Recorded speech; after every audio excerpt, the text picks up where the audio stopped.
Hey guys, want to welcome you to another live episode. We're definitely, I'm going to be joined by two special guests very soon. That's Tim Kelley from Tim and Bob, and talk show host Martyn A Johnson later on. But just want to thank you guys. So those of you guys who would normally tune in on a Sunday evening with our New Jack Swing podcast. Both Sheldon and Stevie are away, so that's why I've got two special guests joining me to support me with that. How you doing, there, Mac? Yeah, so Stevie and Sheldon are both away today, and so I've got two guests who are going to join me. So Tim Kelley from Tim and Bob. I had almost a 4 hour interview with him. I didn't even go to bed until 4 a.m. So, and we didn't even go half of the stuff. So, Tim coming on live. So, if you have any questions around any productions from Tim and Bob, so you can be able to ask Tim directly. Yeah, hello, School Flavor. So, for those just joining us, so Stevie and Sheldon are both away. So, our New Jack Swing podcast next week, we're doing the Forever My Lady Jodeci album. But for tonight, what we're going to look to do was to look at your favorite debut albums by a male singer. So it could by group or individual. So if there are any that you thought of, it'd be great to get in the chat, and also maybe getting you guys to to be able to share if you had your top 10 debut albums by a male group or singer. Akin, welcome. So off the back, does anyone have their top 10 list that they want to be able to go through?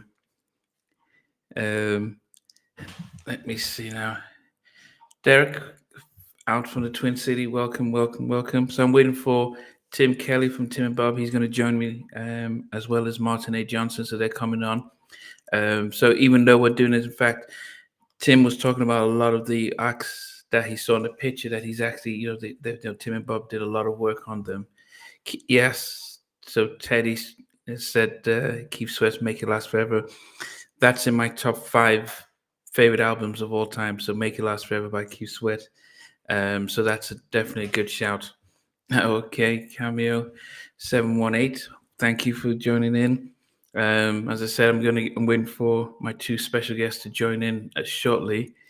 But yes, any other one? So next week we are doing Stevie, Sheldon, and myself. Hey, Derek, are going to do our. We're going to count down Forever My Lady. We're going to rank it down from our from our least, from number 10 down to number 1. So that should be an interesting edition of New Jack Swing podcast next week. But as I mentioned, I'm just waiting for my guests to join in. But yes, debut albums, I could say what two of my favorites were Brian McKnight's debut album, believe it or not.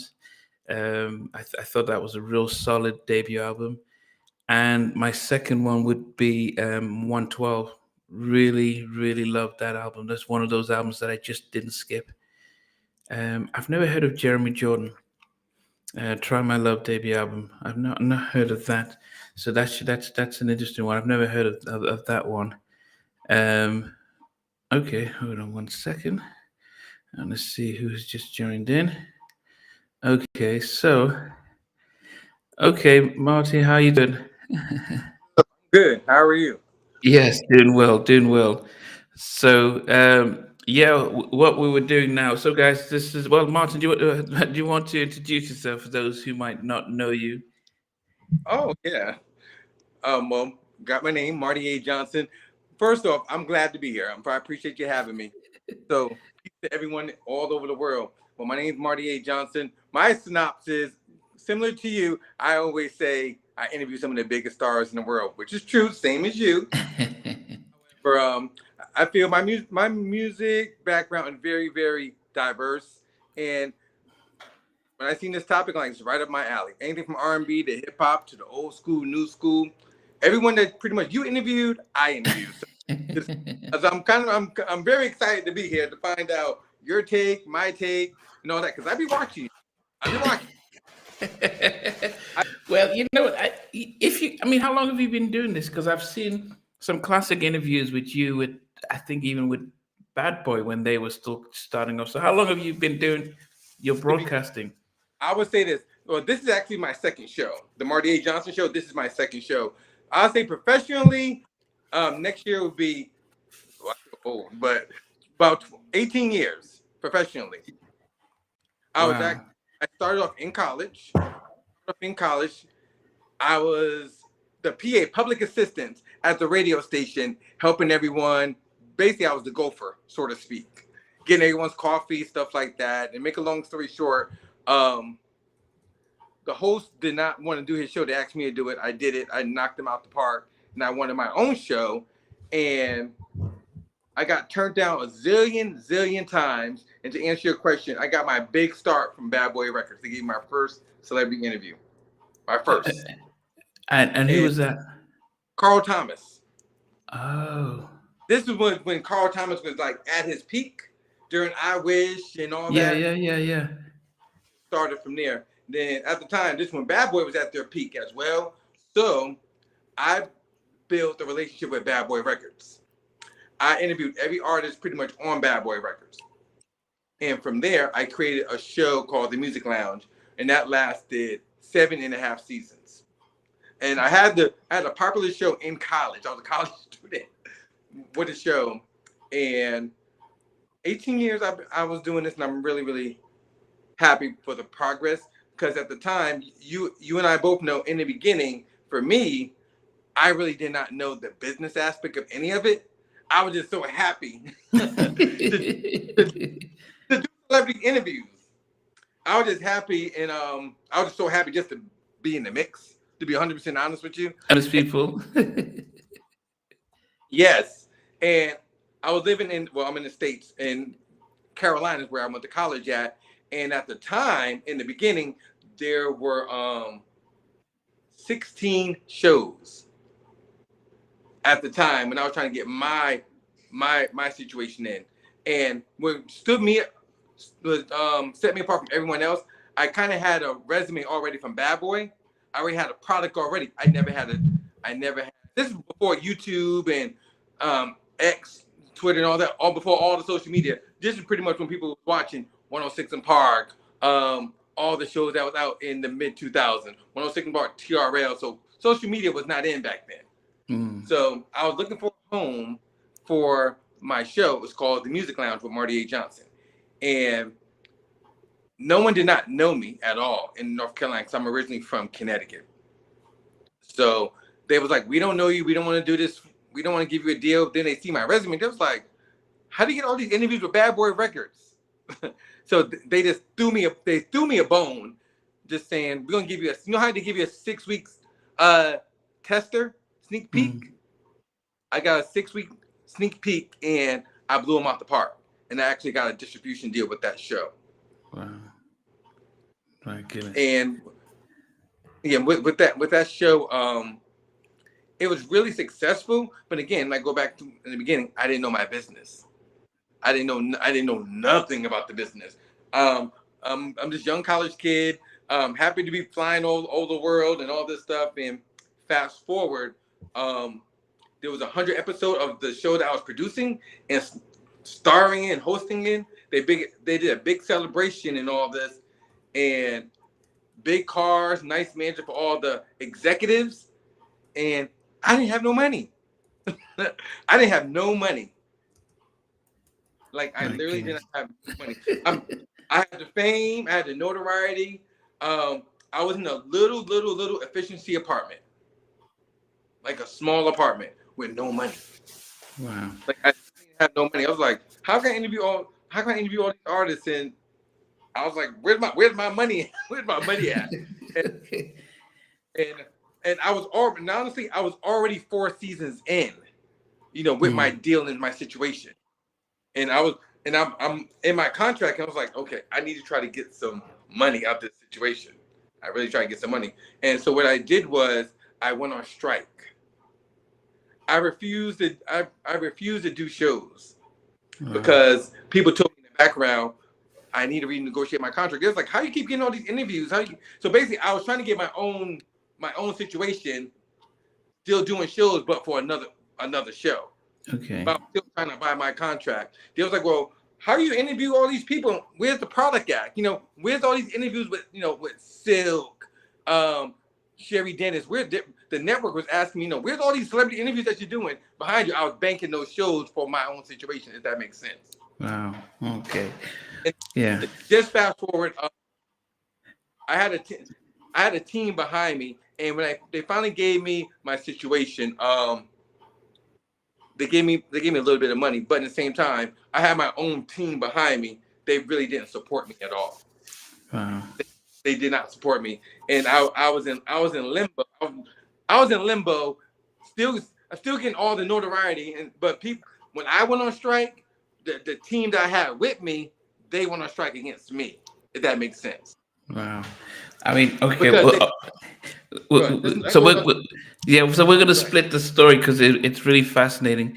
But as people are joining in, so people are going to because we're going to get a lot of people are putting in the chat their favorite albums, debut albums, and I'm going to find out as well. It's and for anyone who's joining and wondering where's Stevie and Sheldon, so Stevie and Sheldon, they're both away this holiday weekend. Next week we're going to do our Jodeci Forever My Lady. But to support me tonight, I've got Martyn A Johnson from and he's telling us a story about how he actually got into the industry, especially as a talk show host and a celebrity interviewer. And I've seen old clips of him back when Bad Boy were at their peak. And then, but Tim's trying to get on. But if you had your top 10, I know you interviewed Carl Tom at his peak, but what albums will make your top 10? I mean, but so this is so this would be male or groups, but it was their debut album. So it would be their very first album. So people, I think a lot of people would, so it'll be their very first album. Yeah. I was actually, honestly, this is a really good topic. I'm going to take, and a lot of times just one of them popular artists that have big names, but I'm going to start off with, there's one group. So I'm going to start off with High Five. Their debut album. Okay. I'm going to start off with High Five. I had the pleasure of, first off, I know all the current members now, even some of the members in the past. But to answer your question, High Five, their first album, Keep It Going On, is one of the most underrated albums there is. First off, rest in peace to Tony Thompson. Yeah, I'm going to say that. I feel the foundation was there with that album. He laid the foundation from the arrangement, from the vocals, and it was hits. We all know The Kissing Game. What about Can't Wait a Minute? Can't Wait Another Minute. Just Can't Handle It. That album, that's one album you can start from A to Z. Just let it play all the way through. And it's a testament, almost 35 years later, it's timeless. That whole album is timeless. And I think that right there from the album, and it has hits. You can't play albums from start to finish. That's a classic album. That's one of my favorites. Okay, I'm just about to bring in. I don't know if you know Tim Kelley from Tim and Bob. Tim, how you doing? Hey, can you see me? Yeah, we can see you. What's up, fellas? How you doing, man? Peace, brother. Yeah, so I've got Martyn A Johnson. He's big talk show host and celebrity interviewer. So, and for those who are joining in, hey, pleasure to meet you, brother. So those joining in, this is Tim Kelley from the super production group Tim and Bob. He kept me up to 4 a.m. this morning. I had to get up at 7 to go to church, and I'm still half asleep. But hey, hey, you know what? At least you made it to church, man. You heard God's word. Yeah, absolutely. You know what I mean? Yeah, but heard that word, man. We need that word, boy. Yeah. So Tim, what we were doing is, Marty, we would look. So today, a lot of people tuning in are celebrating their favorite debut album by a male group, And Marty was just talking about High Five's debut album, how much that inspired him.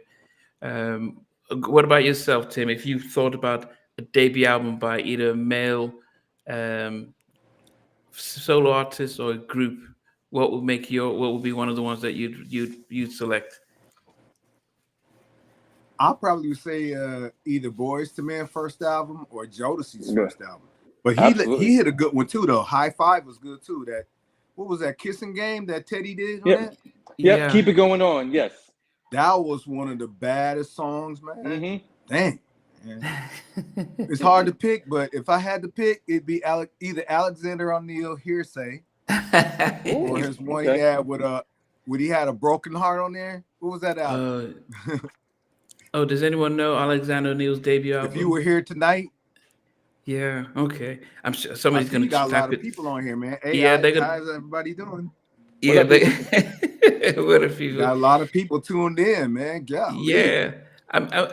Guys, I do wonder, and this is you guys watching in. If you were to choose, the thing is, if I ask people it's Marco saying Hearsay, Tim, it's Hearsay.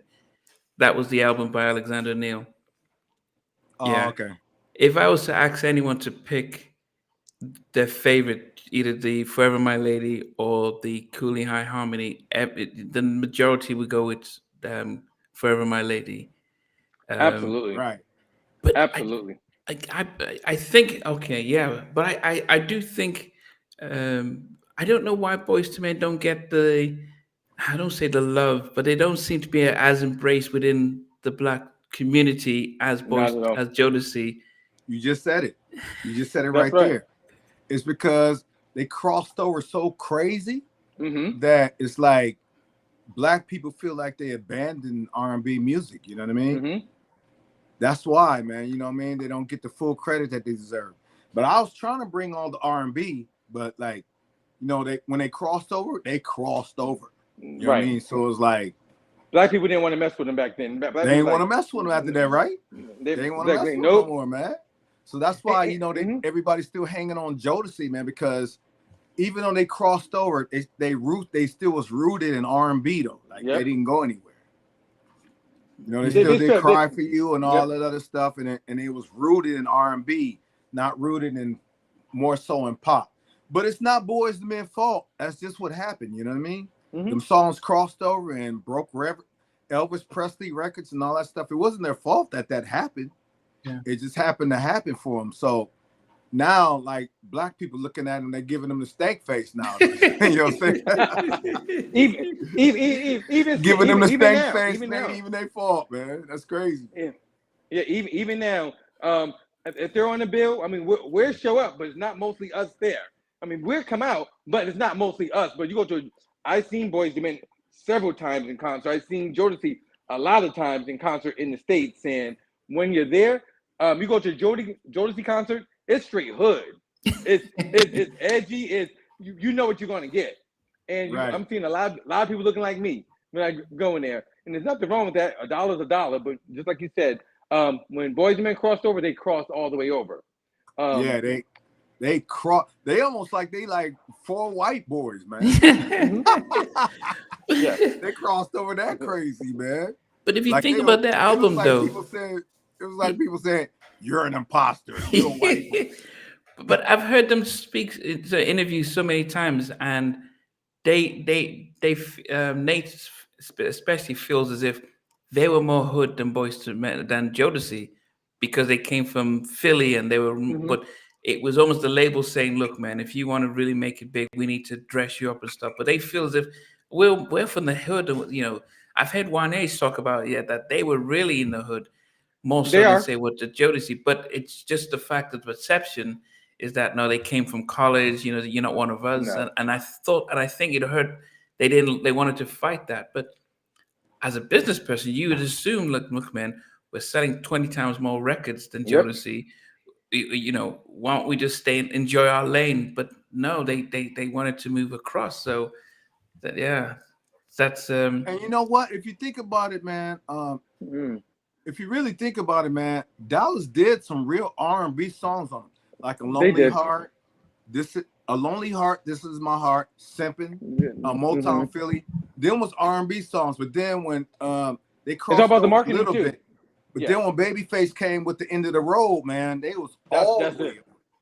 That's what changed everything. So when we came in to do the second album, you know what I mean?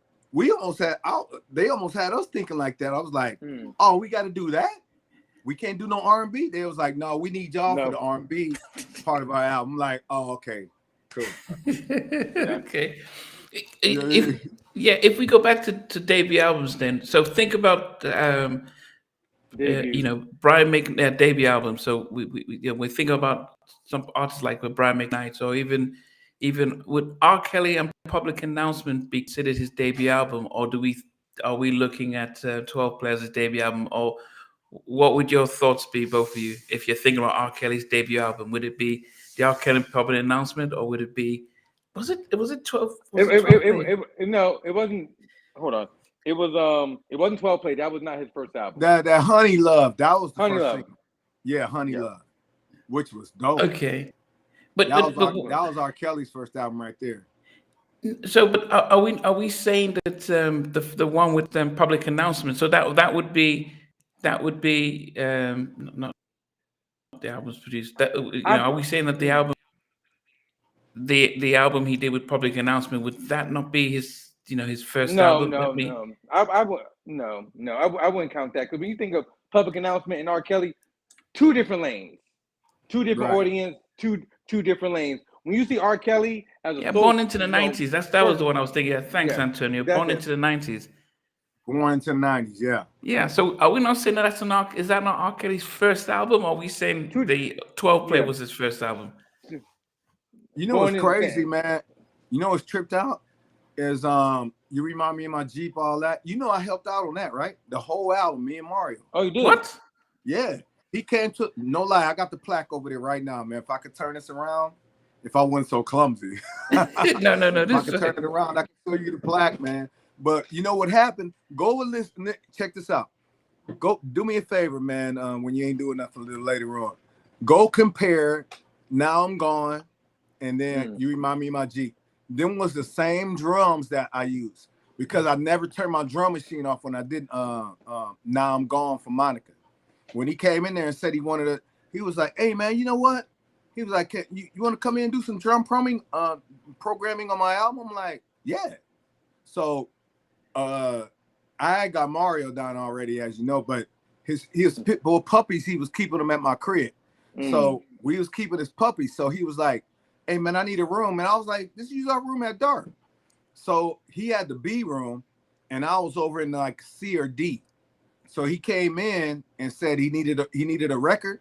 So I was like, all right. So I never turned the drum machine off and gave him the drum to Remind Me of My Jeep. And then I just kept going with all the way through the record. Me and Mario Winans.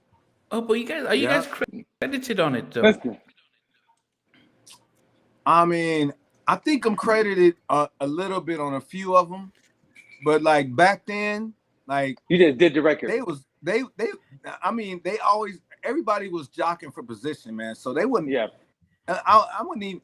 You know what? On 112, look on one of 112's album, man. Puffy's name is on one of the songs, and he wasn't even there.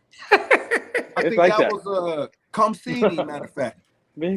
Puffy got his name on that as a producer and a writer. He wasn't even there, man. Dope album though. That was a dope. Yeah. So it's like everybody was just jockeying for position, man. So sometimes, if that was your boy, you'll get credit, and sometimes you didn't, man. Wow. Like it's crazy that I talk with my wife about that all the time, and I'm like, hey, you know what? There's so much stuff I did, man. I just didn't get credit for it. That's okay. You know what I mean? Yeah, I mean, Marty, you just go ahead. At first, I was mad at that, and I used to take it personal. But I was like, you know what, man? Everybody getting done like that, man. Don't take it personal. That's how it was back then, man. Sometimes you might get credit, sometimes you might not. Sometimes you might, you know what I mean? It's the way it works, man. You just got to roll with the punches, man. Yeah. I mean, Marty, what do you think about the 112 debut album? Because I know you're very close to Mike and Slim right now. What are your thoughts on? But first off, I just talked to Slim yesterday. I talked to Slim reached out to me literally yesterday. I think that debut album is really, really a classic. Thank you, man. That's a classic album. And thank you, man. Appreciate it. You know, it's a classic album, and I think right there, that you caught them at their best. You caught them at their best. You caught someone at their best. Mm-hmm. You know what? What's that? Let me go and give you the backstory. Do you know me and Bob? Do you know that me and Bob came up? We put the group together one guy by one guy. We put the group together. So it was our group. They was called Forte at first. It was. So they was called Forte, and this guy named nickname named Bear. He the one that brought. So he brought a whole bunch of guys to us, right? So when we had them all sing for us, the other two guys they got in Jagged Edge because they didn't make the group. So we had the group. What happened is Kevin Wells went to when Puffy first got Bad Boy. He went down there and took the demos to him, and then they started the album without us, man. And we was like, how y'all gonna start the album without us? And we the one that put y'all together, man. That's crazy. So then check this out. Real quick, let me make this like real quick. So after that, man, Clive heard the record, right?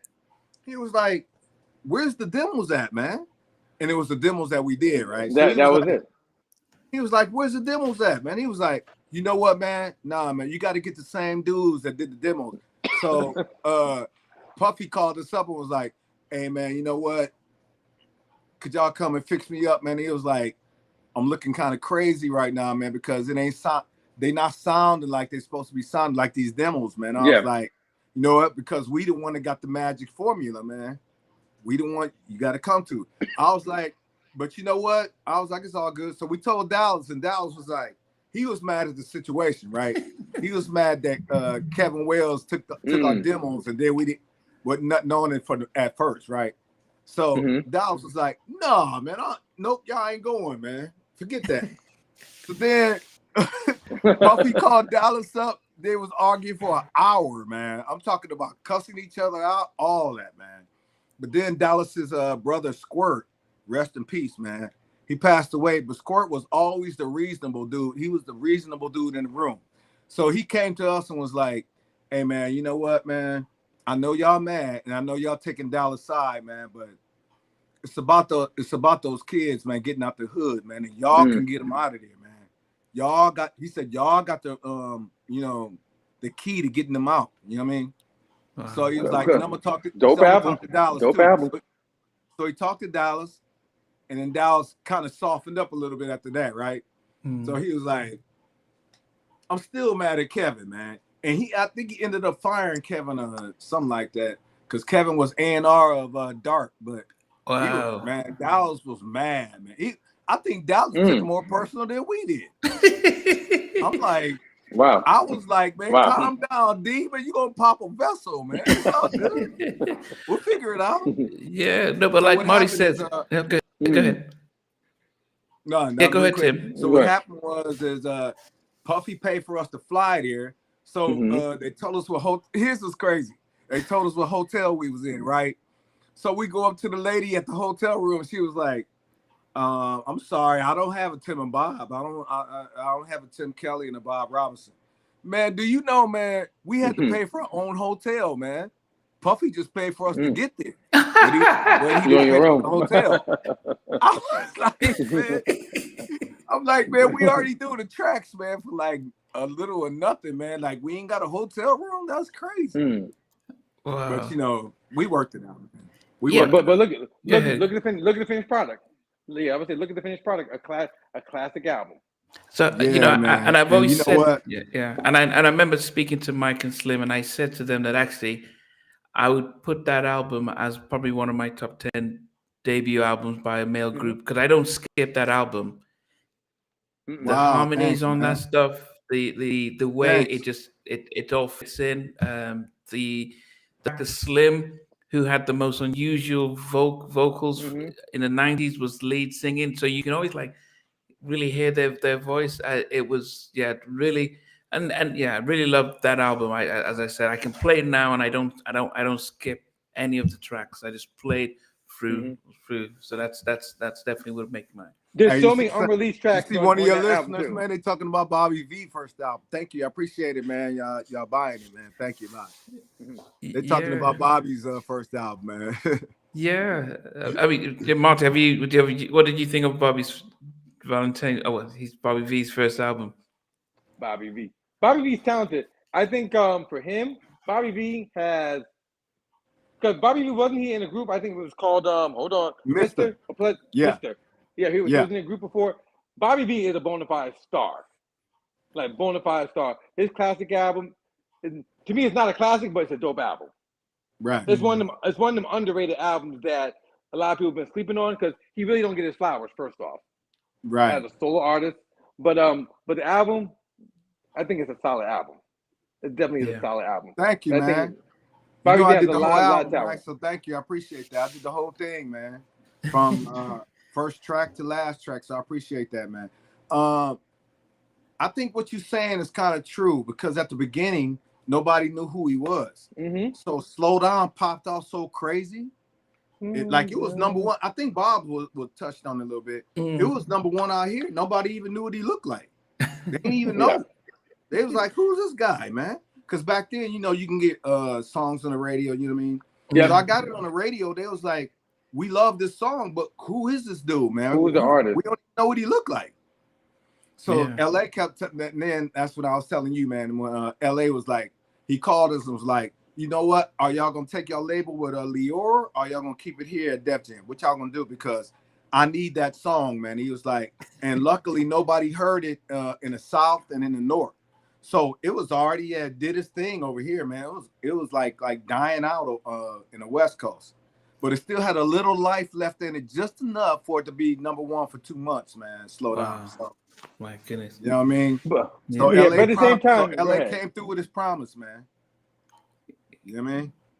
That album right there had a lot of potential first singles. And to me, Slow Down really not the best. To me, not the best record on the album. I remember My Angel was my favorite on the album. It was my mom's favorite. Rest in peace, my mom, and that was my mom's favorite too. She used to call me. She used to talk to me every day, man. She'd be talking about that album, and then she'd be like, "How come y'all didn't release My Angel first, man?" I was like, I'm like, I don't know, man. Everybody wanted to go with the different, you know what I mean? Because when I came up with that sound, nobody ever heard that sound before. Oh, the drums. You're talking about the drums and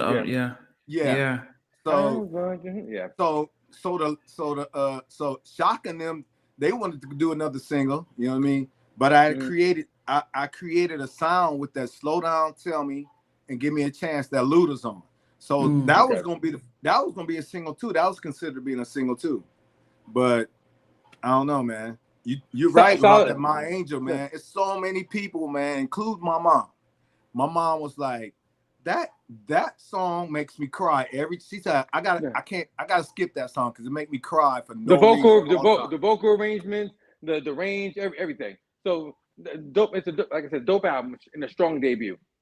Thanks, man. Yeah, okay, that's Thanks. a good one. I really appreciate it. Thank you. A lot of people put in Drew Hill's debut album. What do you guys think about the Drew Hill's debut album? Dope. Okay, you know Marty. Hey, you know what? That's another one, man, that I didn't get credit on, man. I did a couple songs on there. What? Yep. And this is the real, man. You know, I want one thing to learn about me, man, because we're gonna do a lot of these, man. I don't take no credit. If I didn't do it, I didn't do it. You know what I mean? But yeah, man, I didn't get credit on one, man. But that's all good. That's all good, Drew Hill. But Marty, you didn't feel that Drew Hill debut album. It had great singles. A strong debut, yeah, it sold.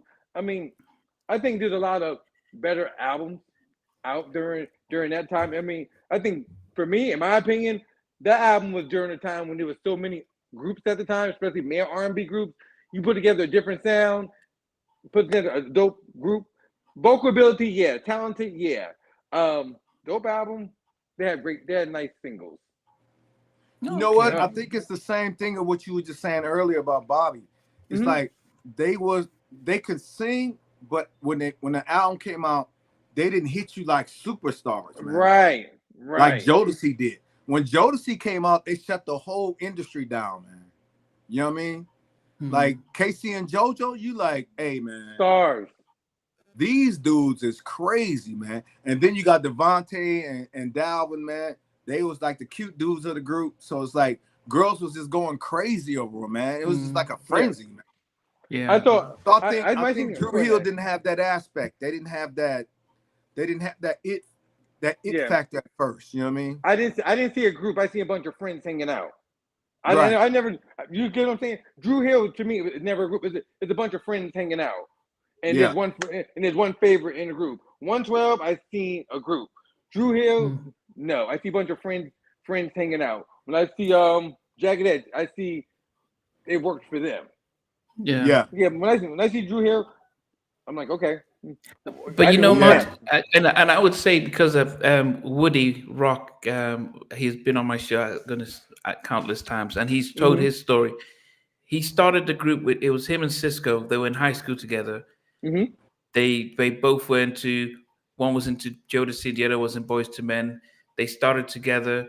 Bunch of friends. Go ahead. Yeah, there was two friends, but Nokio was the business guy. He wasn't a singer. He could write, but he wasn't in their school.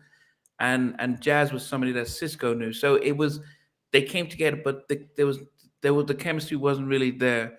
And so they did have their tensions from the very beginning. And actually, business wise, you know, they took sort of all their they gave away all their publishing without realizing. So yeah. And so as you know what it is too, good man. observation. Thing, what's that? I'm gonna tell you another thing. Go back and think about it. When there's usually like one or two producers doing an album, man, it's always got a cohesiveness to it. You know what I mean? Yeah, that's why I did the 112 debut album. Drew Hill had what? I don't know, like 5 or 6 producers. Jodeci was just Devontae.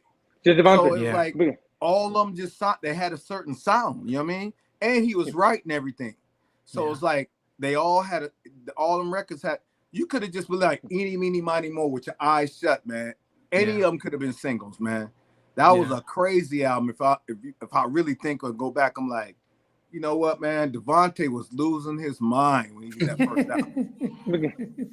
Forever My Lady, You and I, I Gotta Love, Stay. I mean, Stay. Yeah. I'm forgetting that. Yeah. Take your pick, man. I mean, you know what I mean? It's like eeny, miny, mo. Any of them could have been singles. What do you guys make of the Whitehead brothers? Okay. Marty, what do you make of? Oh, okay, Tim, what do you make of the Whitehead brothers? You know what? They're my boys, man. From you talking about from Philly, right? Yeah, Kenny. Black Princess, beautiful Black Princess. My fault. Yeah, I'm back. The one. Right? The one had 187 and Forget I Was a G. So, what do you guys make of the Whitehead brothers? You know what? I like that album, man. I don't think it's top 10 though. Okay, which group you said? I'm sorry. Who y'all talking Whitehead about? Brothers. Whitehead Brothers. Forget I Was a G. Philly. Oh. 1-8. Okay. I'm very brutal, honest. That's one thing people. Hey, you know what? Hey, we forgetting about Brian McKnight first album, man. I think you did. I mentioned it a little bit. Brian first album. Yes. Hey, Brian, you can say what you want about it, man. Hardly any skips in the first album. Was crazy, man. Yeah. His album was really crazy, man. That's again, eeny, meeny, miny, mo. I mean, that album was full of singles. Yeah, I love that. Yeah, I love that. I think Mint Condition. Marty, were you ever into Mint Condition? Oh man. Oh. That's my favorite. You know what? That's my favorite group of all time, man. I seen them one time. First off, for me, I'm like I said, I'm a big hip hop and R&B connoisseur. That's one of them again. That's one of the group that really don't get their flowers. I respect their music. I seen them one time in concert. I was sold. I was like, I'm in. Yeah, me too. Yeah, I mean, man, Mint Condition, man. I've seen them. Man. Yeah, I mean, I think. Go ahead. I think Stokely, man, is one of the baddest dudes I've ever heard in my life, man.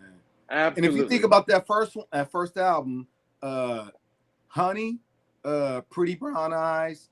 Let me see what else they have. Was Breaking My Heart on that album? Yeah, that was on the first album. That's the first one. Yeah, Wow. it was. Tin, tin. And as soon as you come on, tin, tin. As soon as you come on, boom, it gets you right there. Yeah, I mean, I went to college in Milwaukee and I saw them during the Summerfest live, and it was as if they just put the CD on.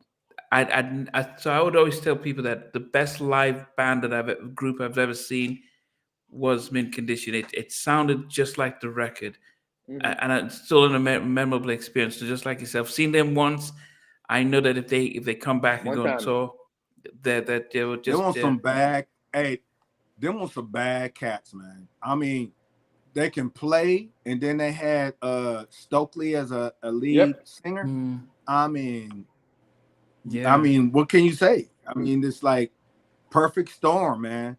I hate that they broke up, man. I'm like, but I'm surprised they last as long as they did. Honestly, yeah, I'm really surprised. I thought, you're right. I thought Stokely was going to eventually go like solo after a long time ago. Wow. But I give them the testament that it's either all or nothing. You know how sometimes they have a front man leave, they put someone else on. So I really give them the testament of really just sticking to the essence of the brand, Mint Condition. When you think of Mint Condition, I really think of Stokely. If there's another person here, I'm not going. If they come back together without Stokely, I'm not going. And this thing with look, here I go, like it's my show. Tony, that first album.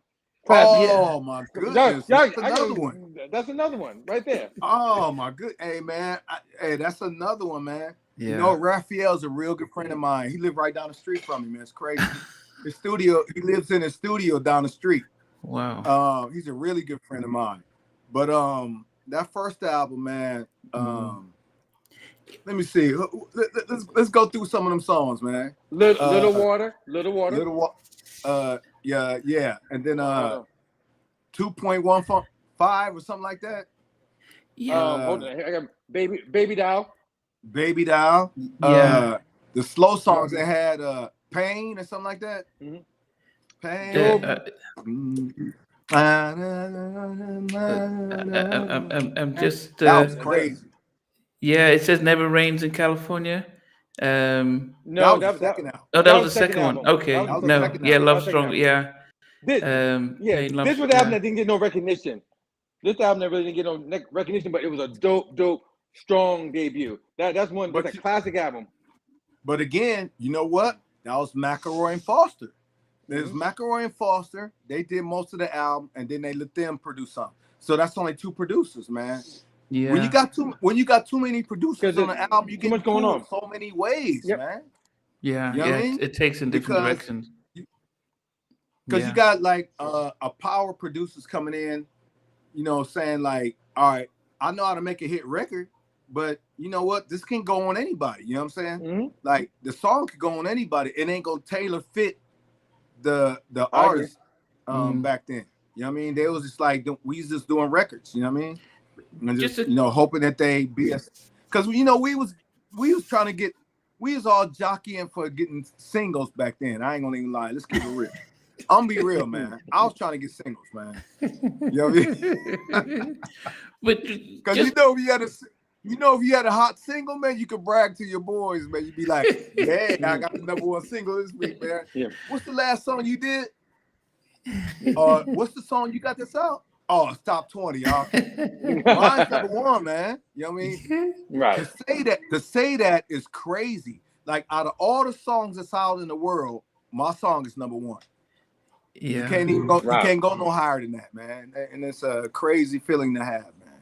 What do you guys make of Maxwell and D'Angelo? They're both their debut albums. Woo. I was in high school. Incredible. Let's go through Maxwell's album, man. Let's talk about that.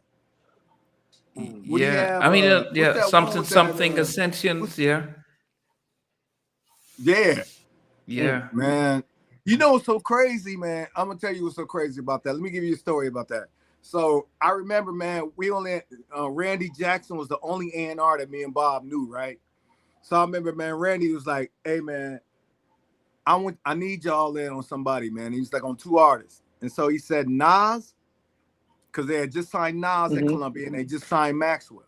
So I was like, okay. I'm like, so he showed me some of Nas stuff, right? I'm like, wow, this dude is crazy, man. He was like, y'all got something for him? I'm like, I'll whip up something and see what's up, but it didn't make it. But Maxwell, man, I wanted to get on his first album so bad, man. But classic album, classic. And I think we had like some records for him, man. But like, there was just one of them things, man. That it just didn't happen, man. You know what I mean? It wasn't in the cards for us. Yeah. So, but still, that album is crazy. And a lot of people don't know that. With or without me, man, that's crazy. Yeah, but a lot of people think of like the popular singles. Because I remember when something was out, that was like towards the album. That wasn't even the first single or second. I can't remember what single it was, but the album was, I think, deep in, if I'm not mistaken, because he released a few singles before the breakthrough something prior to that. Whenever, Wherever, that song, I know that was a single. Yeah, but something was like the third single. Yeah, yeah, that was a definite. What do you guys make of Intro? Remember Intro, Kenny Green? Yeah. Intro, man, that album was strong too, man. I agree. It was a strong, rest in peace to Kenny, but it was a strong album. Classic. Probably not. No. Okay. But no, we both can agree. Because we're talking about Maxwell, Jodeci. Come on, man. You know what I mean? Okay. What about like Shy? You gotta reach far to get. You know when Shy came out with "If I Ever Fall in Love"? Shy was not that a classic album though? I'll give y'all maybe a classic song, but not a classic album. Yeah. Okay.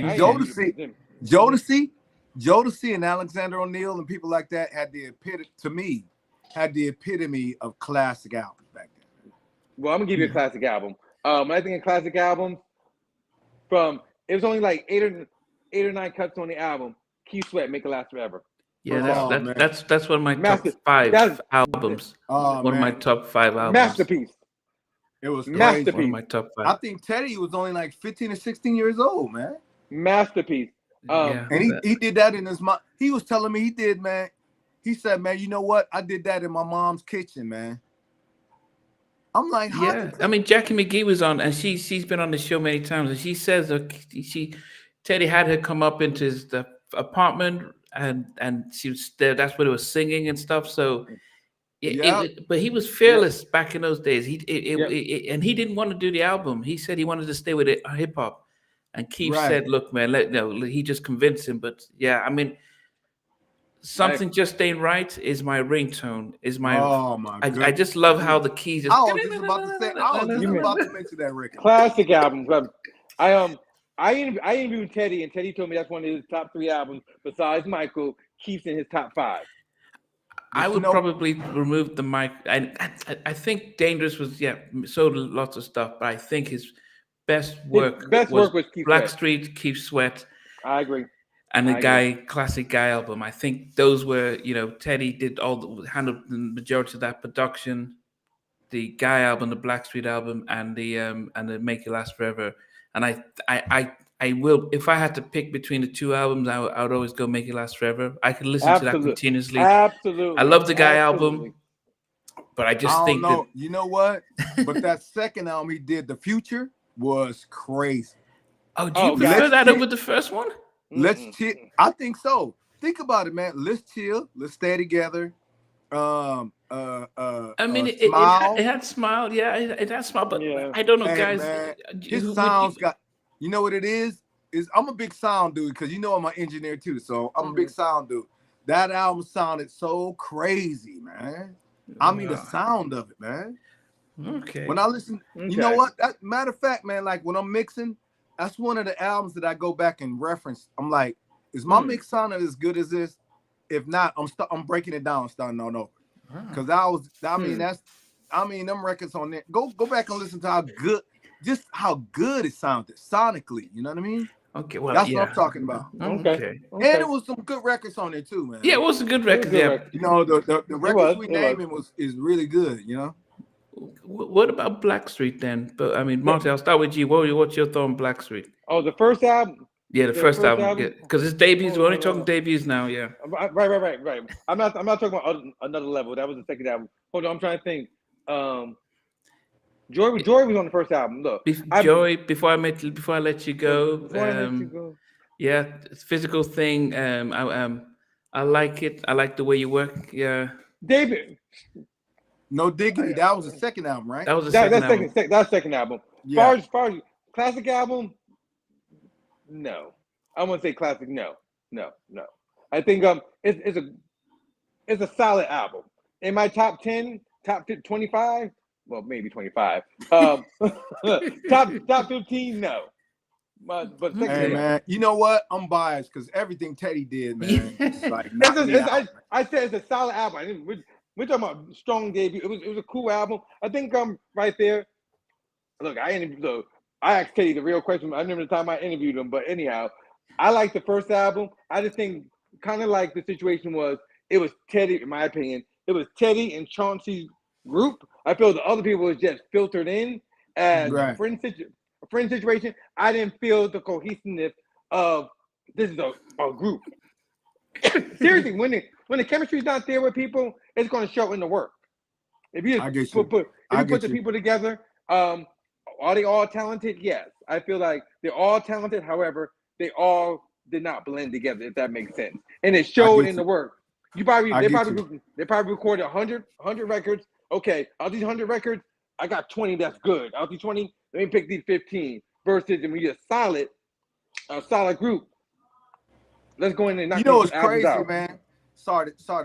Go ahead. Because everything you're saying is Bible. But what I'm saying is, do y'all remember, man, Street? Joe Street. Yeah, Joe Street. Yeah. Hey, man, we did half of his first album, man. Wow. Oh, wow. But he got dropped, though.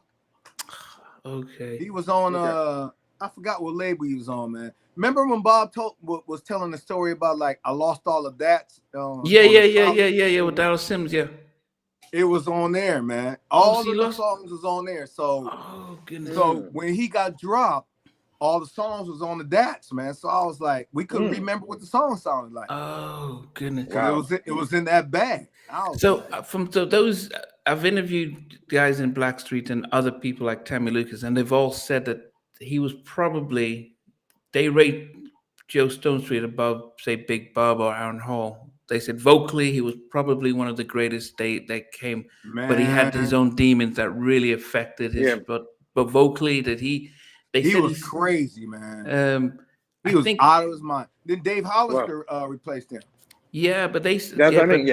But they did say that actually it wasn't as good as, as good as Dave was. But when Stonestreet was singing, it just he did. I think they said, "I Want to Make Love to You," a cappella. And he sung on their first single, "I Want You." Yeah, "I Want You." Yeah. So, you did it. So, oh man, how was the recording? We did five on a solo album, man. And then I don't know, some kind of way during the process he got dropped, man, or something like that. But we was like, dang, man, them songs was on those DATs, man. I didn't even remember, man. I didn't even remember what they sounded like, man. But Duro was like, hey, so what, man? He was like, make some more. And I'm like, but man, come on, man. Some records, man, you kind of like, you know what I mean?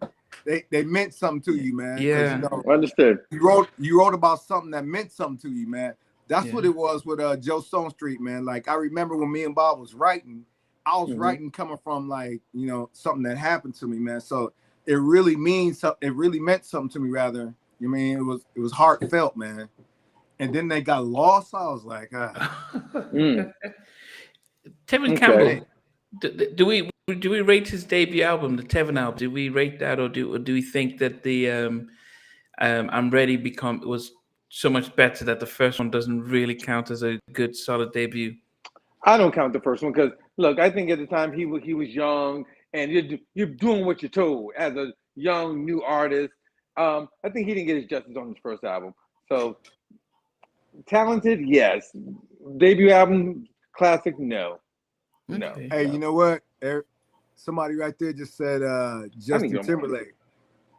Justin Timberlake's first album was crazy. I think the second was crazy because when Timberland did My Love, man, I remember I was driving down Melrose when that came on, man. I almost wrecked my car. I remember that. I don't lie, man. I was like, what the heck is Timberland doing to us, man? Oh, with his drums. I'm like, what is he doing to us? Is he trying to shut us all the way, all the producers down, or what, man? Because when that first came on, man, you like, what is that computer? You know, what is that synthesizer he using, man? I mean, he started going into. He was one of the first ones that started going into VSTs. Him and Teddy, man.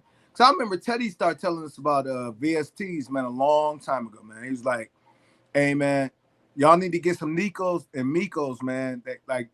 They finna change the game, man." And I was like, I'll stick with my keyboards. But man, I'm telling you, man. That's a classic album.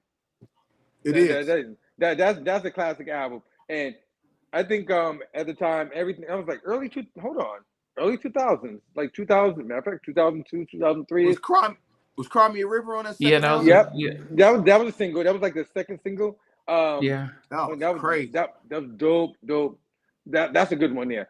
Now that's a classic album. My Love though, man. Golly. What about Usher? Usher's debut album. Oh, the one he had on Bad Boy. That Buffy produced. Yeah, I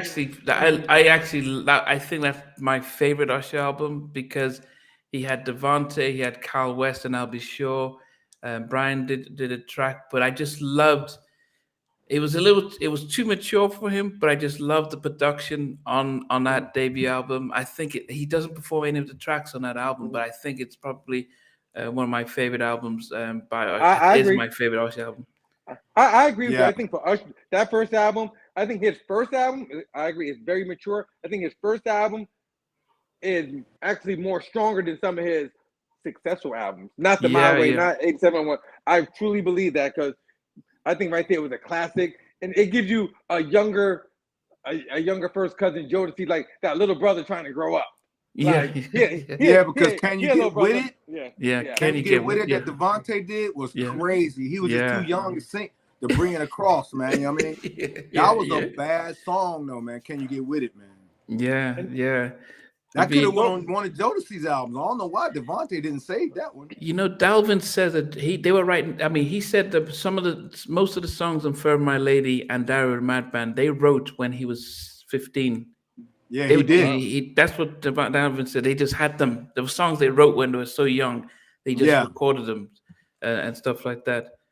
You know what, Dalvin working on the album right now, man. I just sent him some. I just sent him like about 7, like 2 days ago.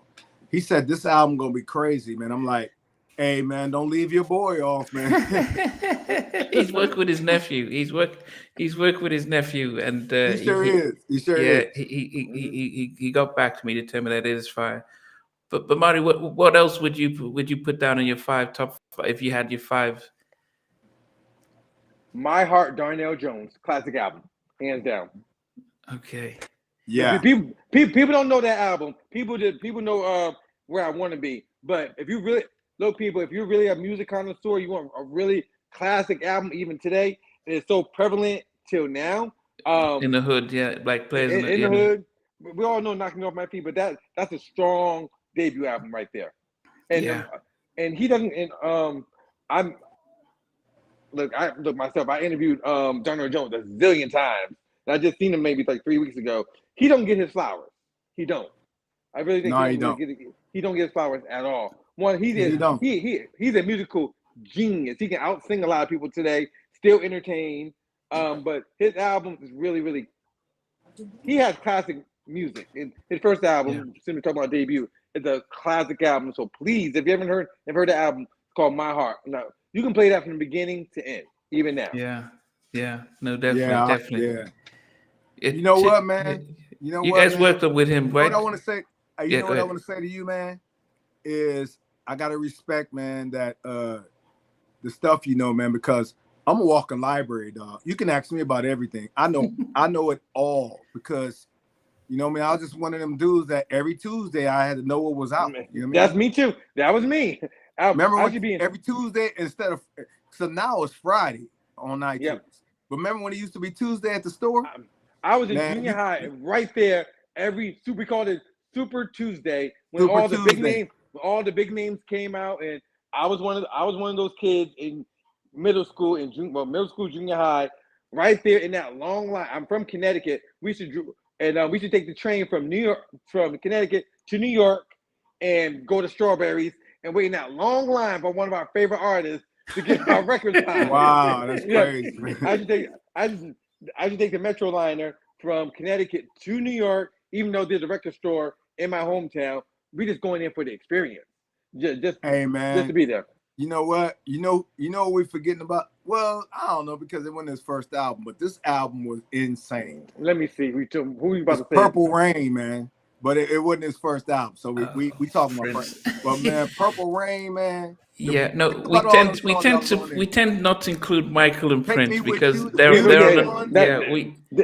solidified. They're in their own. We don't put Michael and Prince because they took music to a different level. So it's not fair, because if I said what's your favorite Michael, they took things to a different level. Yeah, I agree with you. Because those two can do it. Them two with their catalog, that's a show to itself. All seriousness. You know what? Maybe we can just shut it down and just say, man, I don't know, man. Jodeci first album, man. Golly, man. Yeah. But the thing is that people forget the last side of the other side, which was all the New Jack Swing stuff. So the ballads are the ones that everyone remembers, but then how much do we appreciate the My Phone Don't Ring Anymore and the Times? That was one. The Times, we shared together. Gotta Love. So I think that's so crazy. Them harmonies on there is so crazy, and the way he was sounding on there. Yeah, but in Nigeria, because in Nigeria when that album came out, the slow songs, no one played the slow songs. It was the up-tempo tracks that were massive.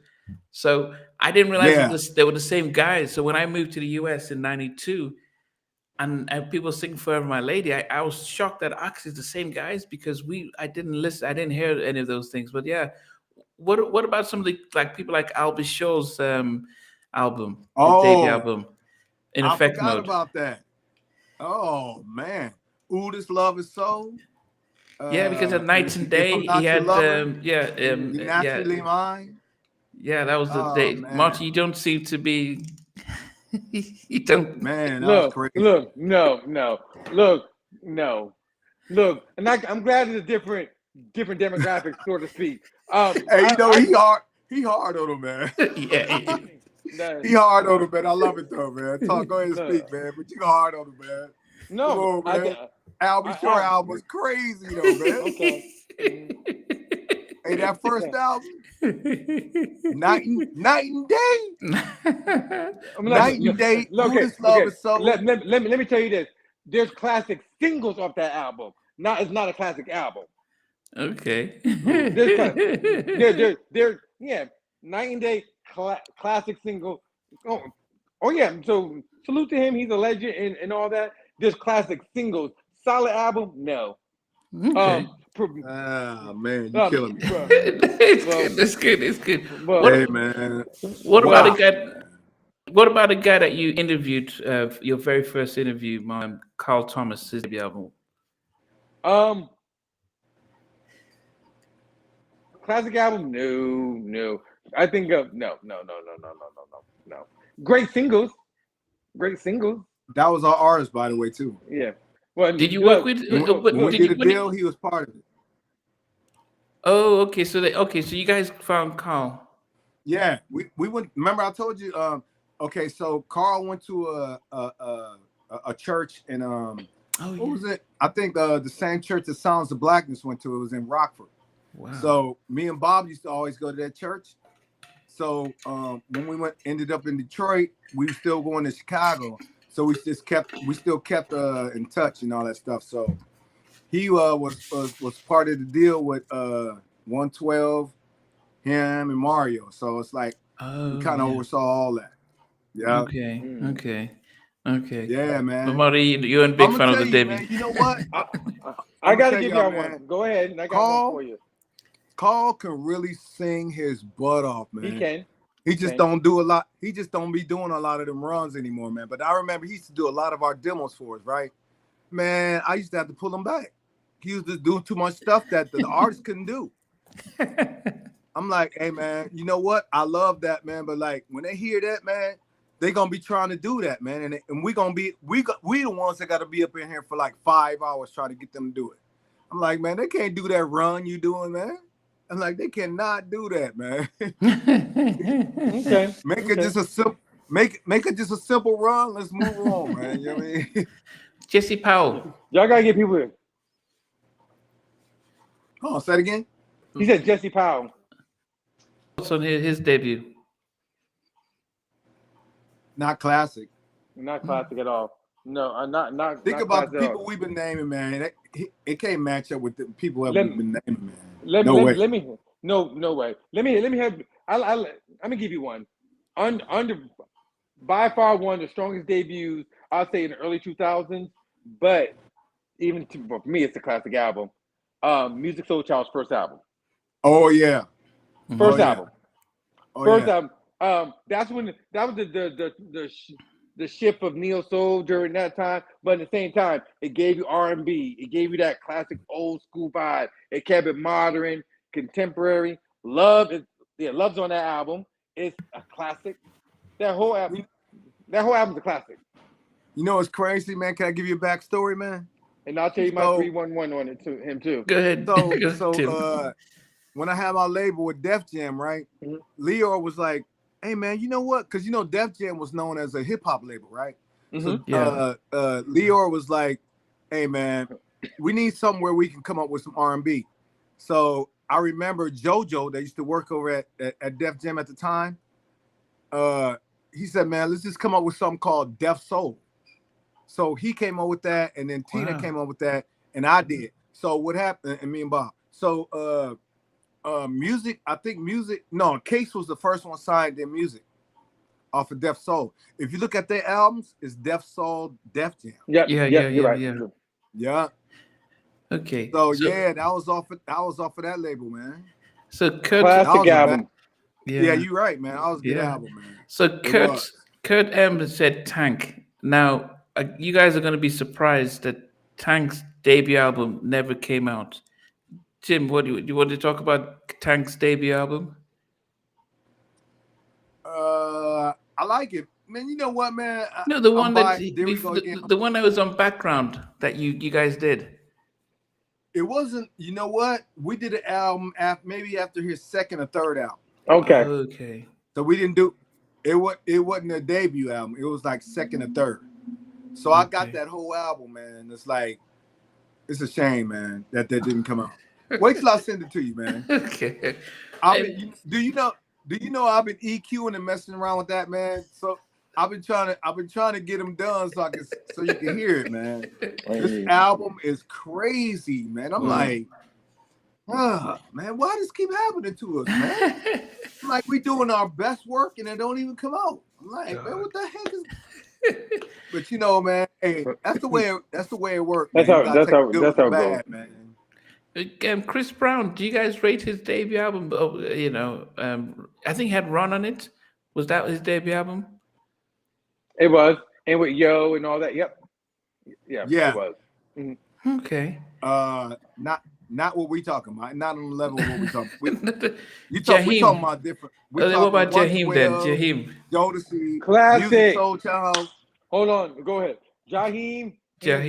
First off, Jaheim doesn't get his flowers. First off, Jaheim, to me, that's a true definition of an artist.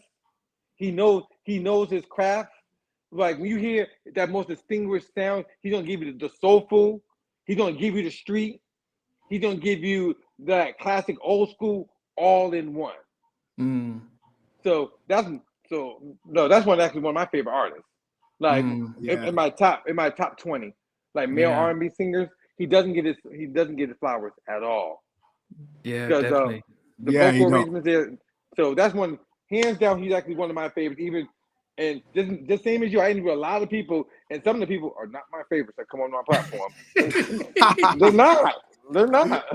No, but at the same time, but it ain't about me. But the artists that I interview, they come on a lot because they respect it. Because I tell them, I'm not even here just to have them. Like, no, these not some of your things you should do. Do this. Here's my 3 cents. No, but man, somebody over there naming some good albums, man. They said Portrait, We worked. You know what? That's another one, man. We did the whole album when they got dropped, man. What? We did. Yeah, man. I got an album but you know what? Again, that was on. I put my that bag of dats that I lost. Oh, so you did the portrait? We did a whole album on them, man, and they got dropped by Capitol, man. We was like, man, are you kidding me, man? Another one? Wow. What the heck is going on here, man? But you know, man, as a producer, you just got to take the good with the bad. Because you don't know if it's gonna come out. That's one thing. You don't know if it's gonna come out or not. You don't know what's going on with them. Yeah. We didn't know that they was negotiating their deal over, and then when they didn't give them the money, they was like, all right, peace. Wow. I'm like, no, not peace, man. We just did a whole record. We just did a whole album on you guys. Wait a minute, slow down. Hold up. What about Silk? Oh, yeah. Silk. Yeah. Can I tell you my backstory on Silk? Go ahead, then. Silk. Yeah. Honestly, for Silk was actually the first group I ever interviewed ever. I know, and even to this day, out of the 5 members, I know I talked to 4 of the 5 members consistently. All of them, and I think for them, that goes right where it said, and I said about group situation, where everyone plays their position. What's good, what works for the brand. There's no ego from what I see when every time I'm with them. But to answer the question, dope album. And that's coming and piggybacking. I kind of know Keith Sweat, because I'm sure you know Keith Sweat wrote "Freak Me." Yeah. So classic, that whole album, and the cool thing about it, they still sing a lot of their stuff in concert from the first album. They sure do. Yeah. Right. Think about it. Keith sings pretty much "Make It Last Forever." That's the bulk of his show, because he knows that he can't. That's his biggest album. His most he probably got to do that in his show. He probably got to do that last, man, because that just shut everything down, man. Yeah, but I'm talking about the whole that album. Most of his singles, most of his songs come from that album. Right. But yeah, Silk, as I said, that was it came from nowhere. It was just different than Jodeci. Everything. It was different and everybody, Little G. What? Yeah. Hey man, they just said the right one. Joe's first album was crazy too, man. I was about to say that next. You was gonna say that, Joe? Yep. Hey man, he was doing every run you can think of, man. That's why I didn't. You know what? That's why I didn't cross over. He was doing every run you can think of, man. Like, we even told him that too. We was like, because I work with Joe a lot, man. On like what? I think I worked on every album except for like 2. Wow. And the second album when we worked on it, the first thing I said to him, I was like, the same thing that LA said to us. I'm like, hey man, why you do that many runs on all them songs? On every song, you like, I mean, 5-minute runs, man. I'm like, man, why'd you do that? He was like, man, I don't know, man. He was like, I was just singing, man. I don't really know. I said, I got you. Don't worry about it, man. Because I knew the little secrets and stuff like that from what LA and Dallas told us, man. You know what I mean? Like, they was like, it's a sin to ad-lib on the first hook. Leave that first hook alone. If they're going to sing on it, have them sing with the hook, not against the hook. Because, you know what I mean? But is that church, though? Is that what they get from church? Because Aaron would just do stuff like that. Is that how church singers, is that what it's like more so? Yeah. That's what it is, man, because they don't know no better. They coming straight from the church pews, man. Yep. They coming straight from church. They coming straight from church just singing on the mic. So they ain't thinking, man, they just going for it. So, when it's getting mixed, they probably like, nah, keep that in, man. I want that, man. You know how they make them holding back. Right. So what the person mixing the record, what they gonna say? They ain't got no power, man, over the artist. You know what I'm saying? So if they like, no, keep that, man. I want that.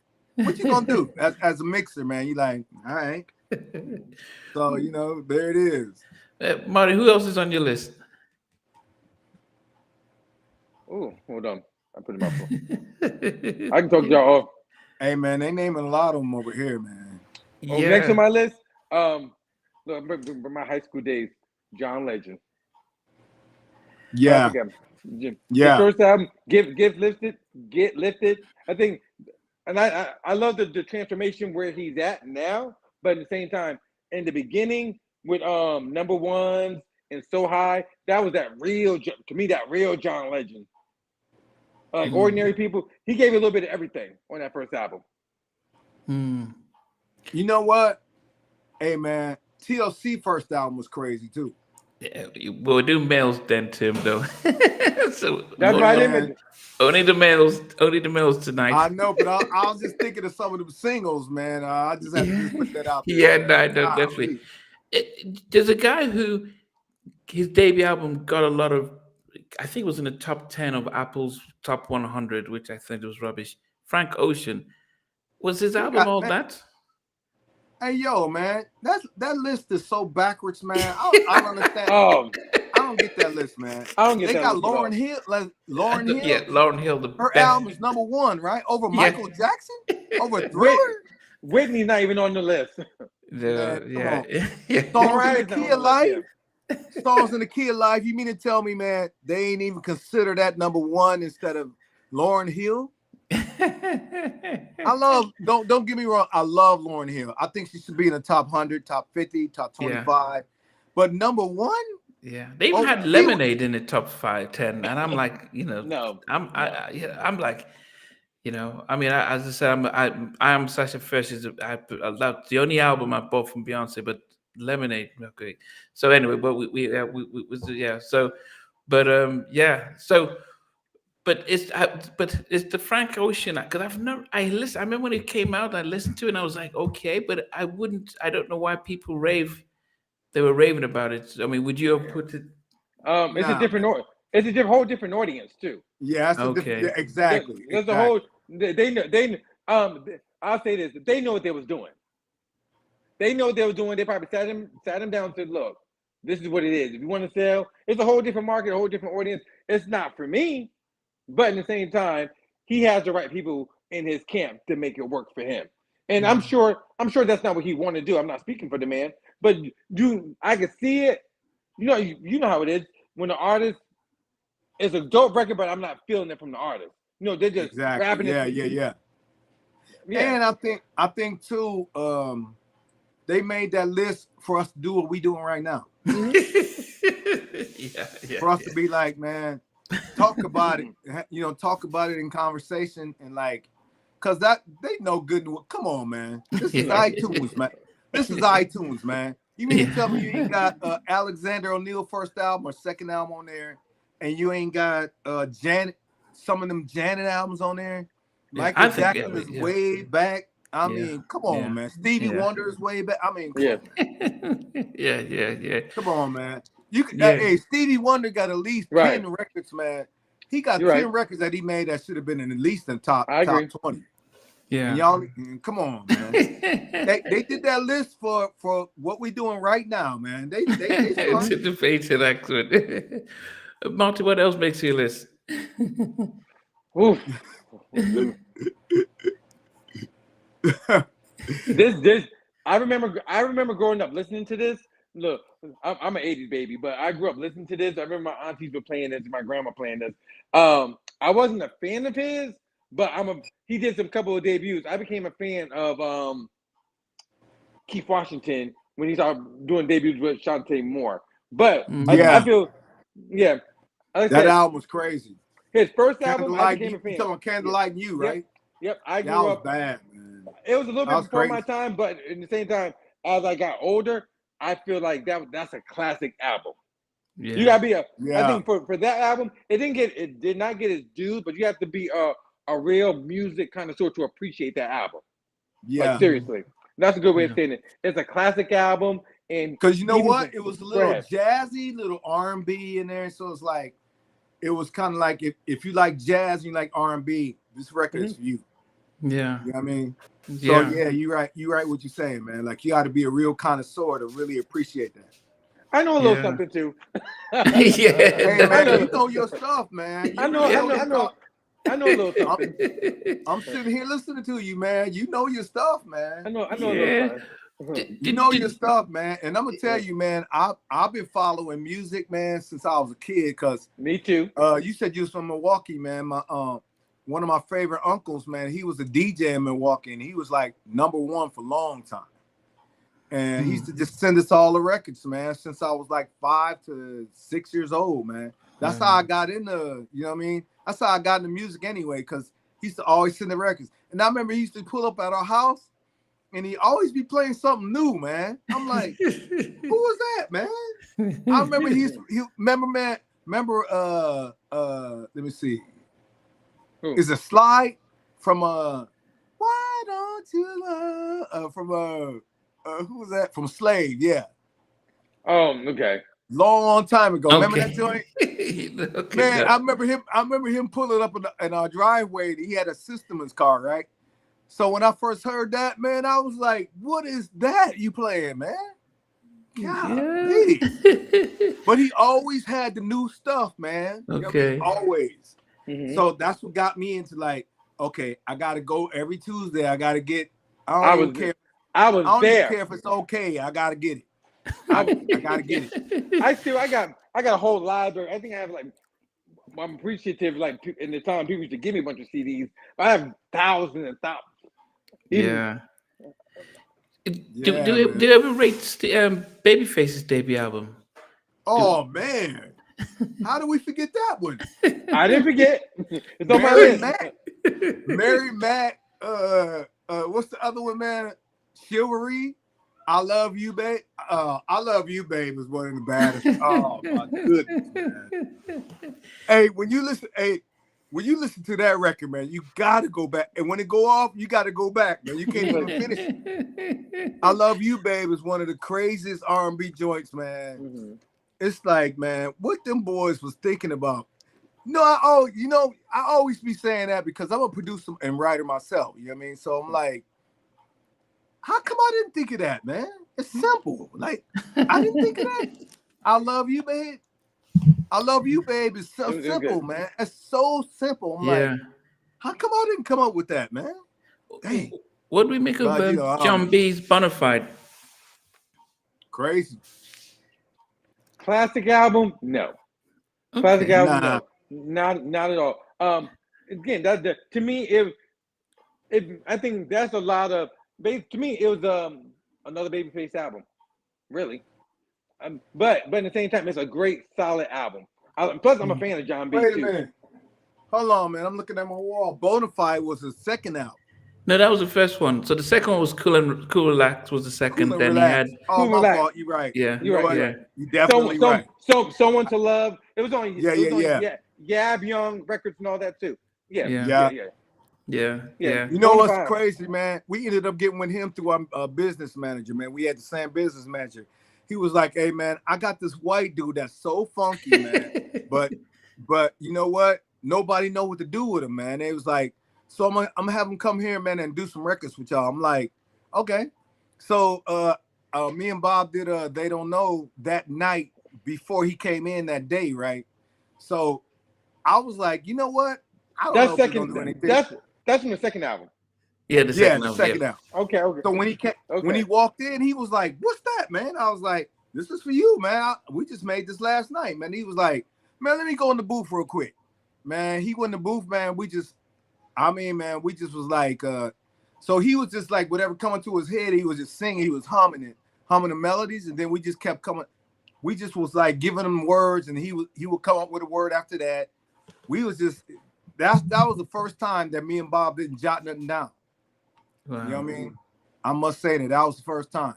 We didn't be like and you know what? It changed my writing because you know what? When you jot things down, you think that the end got a rhyme every time.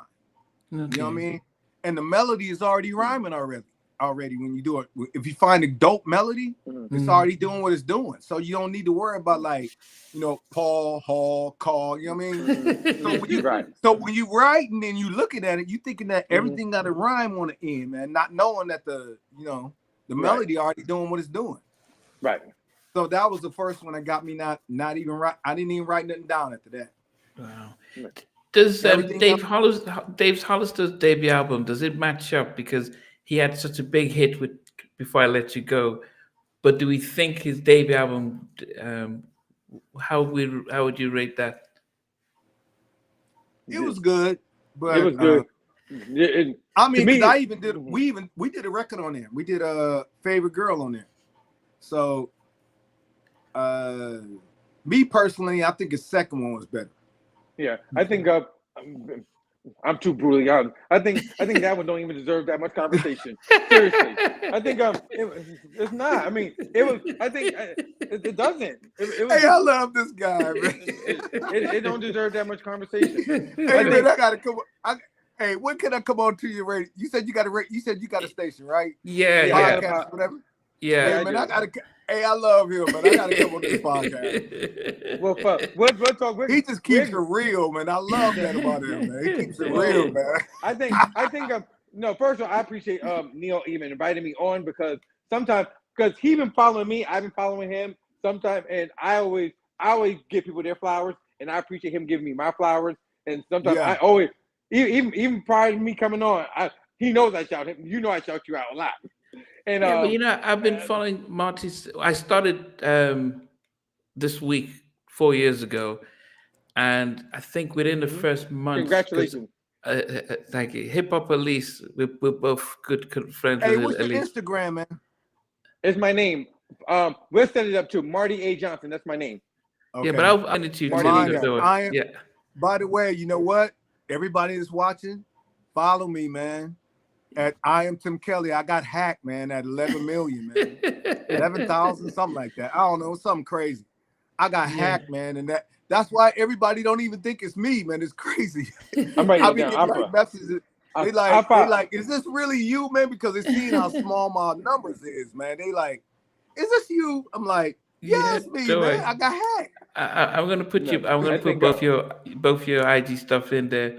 But yeah, no, I can always remember. Because when I remember before I interviewed Timmy Gatlin, I watched him on your show. Yep. And I was like, okay, so he's answered this. I need to make sure I don't ask him these questions and stuff like that. But yeah, I think yeah, a lot of people I interviewed, I see because a lot of people you had on your platform, I had on my platform. I think a lot of times, like certain things, I think even when they come on your platform, I always ask the opposite. Like some stuff you be like, oh, I didn't know Mila was in Total. When you interviewed Mila, you didn't know that. I mean, you didn't know, Mila replaced Kim and Total. That's a whole nother you talking about Mila from 702? Yeah, I just She's dope, man. She's dope. That's a whole nother show. I remember working with her, man. She never went flat or sharp, man. She was dope. Mm-hmm. But can I tell you about an artist? I'm gonna tell you about an artist. He does not get first off, y'all skipped over my guy Silk again. Y'all just brushed him over because they're legends. They're we didn't price the first album. Y'all just skipped. Look. No, we ain't skipping over them, man. Y'all just dust over them real quick. But I'm gonna tell you one guy. Is their debut album better than 112 first album though? Honestly, sonically, that's two different audience, two different sounds. When I'm going on your show, man, you brutally honest, man. I gotta come on your show, man. There it is. You just brutal. Yeah. You know what? You don't even care if you have. I want both of y'all to come on my show. You'll have people crying, man, because you too brutally honest, man. I love it though, man. Ask Neil. I had everyone he had, I had. Look, we have a good time on our platform, even the celebrities. I'll tell you in the chat. I'm sorry, I've been reading some of my people in the chat. Hey y'all, I've been seeing some of the people in the chat. A lot of people in the chat been on my show. I'll just say this: Riff been on my show. They debuted their new music with me. I don't like it. I told them right now. No, but I like when the celebrities come on the show with me. But they respect it. Like I'll tell you this: Slim been on my show 14 times. Wow. And it's never a dull moment because I don't do it. We have different him and I, Neil and I have different styles. Like we come on and have a great time. Like that's my brother, man. That's my little brother, man. Slim and I like this. And I only know Slim for almost 5 years, but sometimes you and I both know you interview a lot of people. Sometimes with artists that come on the platform. If I connect with you, I'm gonna rock with you. A lot of the celebrities, I know their personal number, they know mine. Sometimes it's just Sometimes when it's just an interview, good night, thank you, bye. Yeah. But sometimes it's just like when a group, when you genuinely connect with people, they're gonna rock with you. So my first time meeting Tim was last night, and so and I knew after we What, Tim here? brothers now, man. Tim last night, just you yesterday. With me now. But we stack up, brother. I didn't go to bed till 4 o'clock in the man. morning. I'm coming on your show, man. You can I didn't talk. Yeah. So I want but even like, if I produced it, even if I produced the record, tell me about it, man. Oh yeah, I will. Yeah. I love it, man. But what Marty's saying is, I don't get mad. I'll be like, hey, you know what? Yeah. No, everybody don't like. Well, everybody don't like everything I did. You know what I mean? Yeah. So it's all good. But one of the things is what you're saying. I personally don't have the I won't say courage. It's very different because to be able to say because I'll be honest. No. But you see, but that works for him and his audience knows that. I remember when you had when I had who? Cassandra Lucas from Changing Faces. Oh, and you were trying to press it. Yeah, no, let me tell you. Hold on. Let me tell you the backstory on that. First off, for my current show, I'm on season 7 right now. Cassandra Lucas was actually first off, Lily from SWV was the first celebrity on this show here, but Cassandra Lucas was the second one. But here's the thing. She already been on the show before. She knew what time it is. What it was. You know what I mean? So she because here's the backstory on that. The reason why Cassandra already did the show already from Changing Faces. However, I did then after she did the show. Ironically, I did a show in-person show with Cherie from Changing Faces, the former member in person, and that interview went viral all over the world because I was the only one to this day, not Cassandra, but I'm the only one who interviewed Cherie from Changing Faces. I got the exclusive. Anyhow, Cassandra came back on the show. It's a whole other show. And I pressured her. And she's like, baby, I was like, girl, you know what you're going to get coming on. But we have two different styles. But again, I think a lot of people for my platform, they respect it. But I always say, I think for me, I respect how you do your platform. For me, I'm going to ask the question what they really want to know. I'm going to ask. Right. And when some of the legends come on, I just tell them, like, look, this ain't 1980, 81. This is what it is. I was like, you ready to come on to the big league? Come on. I was like, this. You know what made me think about something, man. You know, it's another person we did their whole album, man, that didn't come out. Coco, when she first went solo, me and Bob did the whole album, and it didn't come out, man. Hold on, Hot Coco did come out. We did the album before that. Are you kidding me? Me and Bob did. We did the whole album, man. I got it right now. The whole album and didn't come out, man. That's another one. Whoa. Hold on. Say that and come on my show with it. Here I go. Say that. You know what? I'm gonna have to send y'all what I got because I do still got that. Yeah. I still got the record for that. Where you at? Well, I already know you're in UK halftime. Where are you? Tim, where are you? I'm in California. Where you at? Kelley. I'm in North Carolina. Hold on. I'll be in California for the BET Awards. I'll be in LA. Oh, okay, dope. All right. We're going to connect before that. Man, I can't wait to meet you, man. So we can, man. As soon as we shake hands, man, I'm just are you? Hold on. Are you in LA or no? Yeah. You in LA? I'm in LA. Yeah. I'll be in LA within a month. I'll be in LA. Okay, dope, man. Yeah, but we're gonna connect. Yeah, absolutely. Yeah. Hold on. Now, I want to think about male debut album because he does not get his flowers. Because every time I had these type of conversations, I always want to talk about him. He's very underrated. But again, some people always say, "What's a classic album?" If you're a real music connoisseur, once I say his name, you're gonna know who I'm talking about. Kenny Lattimore. Kenny Lattimore too. Oh, he's a friend of mine, man. That's a bad dude, man. Definitely. First album, never that's too a bad busy. Dude, man. Yeah. He really is, man. Dope first album. He doesn't get his flowers. He's one of them real artists too. He gives you everything, but at the same time, he doesn't fit the look what they're looking for right now. Yeah. At the time. You know what? To add on to who you was talking about, Kevin Edmonds, Babyface's brother. You don't get Kevon, right? Props either. because bad dude, man. But remember again, working with. Go ahead. I remember working with him, man, and like the levels on the SSL. He used to cancel, man. He was so good at doubling himself, man. He used to cancel the levels out, man. That dude was bad, man. Wow. So we did records with Babyface and we did records with him, man. Like both of them dope, man. Yeah, I mean, yeah, he could definitely sing. I don't think I'll put Johnny Gill's debut album because Johnny Gill's debut album was not prerogative. He had a couple of albums on Motown that didn't do well before he joined New Edition, and then after New Edition, he did his like third or fourth album. Hold on, wasn't his first album? He had Lady Du Jour on there, and let me see what else. Did Ellen and Babyface and Jam Lewis did that album, right? No, because his first album was before Any Heartbreak. You know what? It sure was. You're right. Yeah, it was before he was with Stacey Lattisaw, right? Yeah, when they did Perfect Combination. Yeah, so so he got his groove when he came out of Any Heartbreak. What about Ralph Tresvant's debut album, Sensitivity? Man, yo.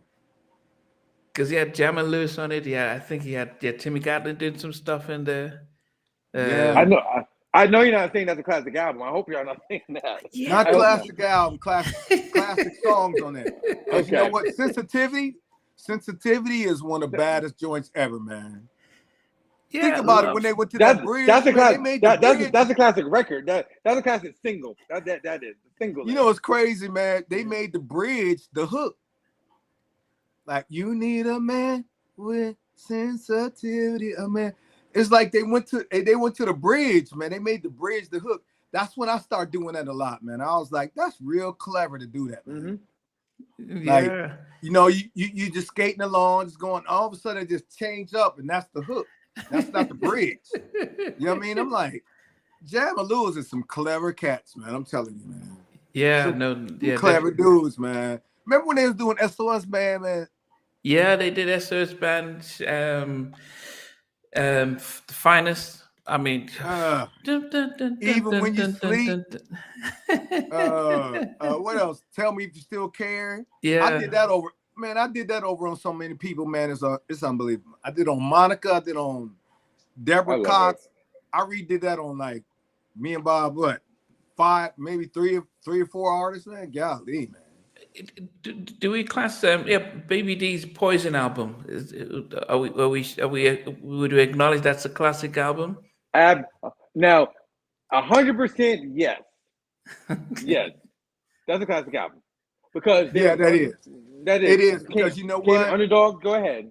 It is because they changed the game, man. You know what I mean? Absolutely. They changed the game. Absolutely. They changed the game. Like, if you think of Poison, man, you know what? That was one of the first records that broke the rules, man. It's like, here's the verse, here's the pre-chorus, and then the rap came, out of nowhere or something like that. It's like all the rules was broken, man. You know what I mean? Yeah. They made like, you know what? Hey, man, it's just music, man. Y'all can do however y'all want to do it. Throw the how a hook, how to, you know what I mean? Throw that out the window, man. You know what I mean? Yeah. It's one of those records that I don't think even Poison at the time. That's why it's so timeless today, because when it first came out, it was so ahead of its time. That's what I always say. A good record will carry you forever. You know what I mean? That just the bass line.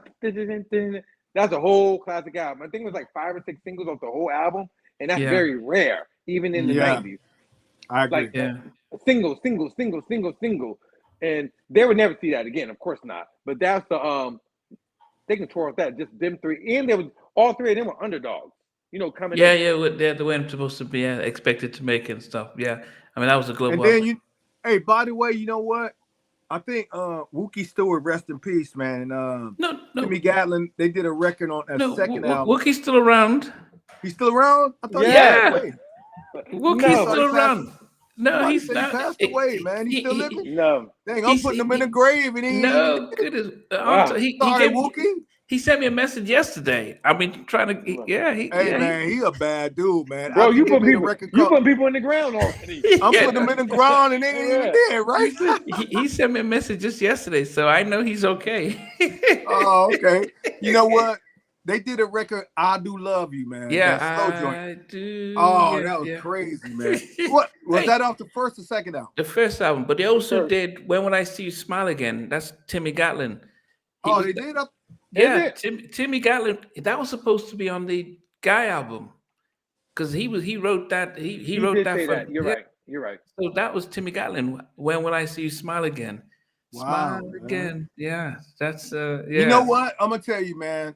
I wasn't a producer back then, man. All that music right there that we talking about, like, it inspired me to want to be a producer, man. Because I ain't gonna lie, I had Wookie's albums, man. I think he did like 1 or 2 albums, man, solo. Oh. I mean, Wook, he likes to keep his anonymity, but you know, he still just yesterday, you know, he hit me up and I was like, "Come on, I'm still waiting for you to come on." But he likes to end up in the background. After Seven's debut album, that had Heat in the Moment and Can't Stop. Yeah, but you gotta keep going though. That's you only named 2 records. Okay. Name some more. Okay, so you can't name some more joints, man. You know what I mean? That's only 2. Classic got at least to be 5 or more, man. You know what I mean? Okay. Don't you agree, bro? Yeah. I think 100. So your opinion, what do y'all think classify for a classic album? How do you man? You know what? Let's go back to this, man. Go ahead. And I think I know you're gonna argue with me, man, but man, really think about what I'm gonna say and think about the records, man.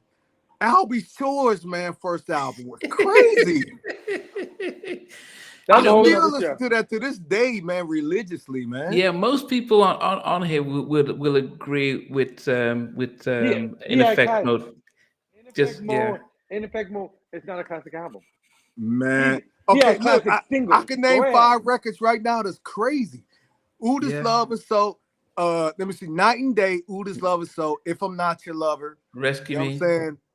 You're Naturally Mine. I mean, he has some records on there, man. Off on Your Own Girl. Yeah. Actually, come on, man. Hey, man, come on, man. You gotta really think about it, man. That album was crazy. Hold on. Just how y'all easily skipped over Silk real fast. Went Let's Make Love, Happy Days, Freak Me. Y'all danced over Silk real quick.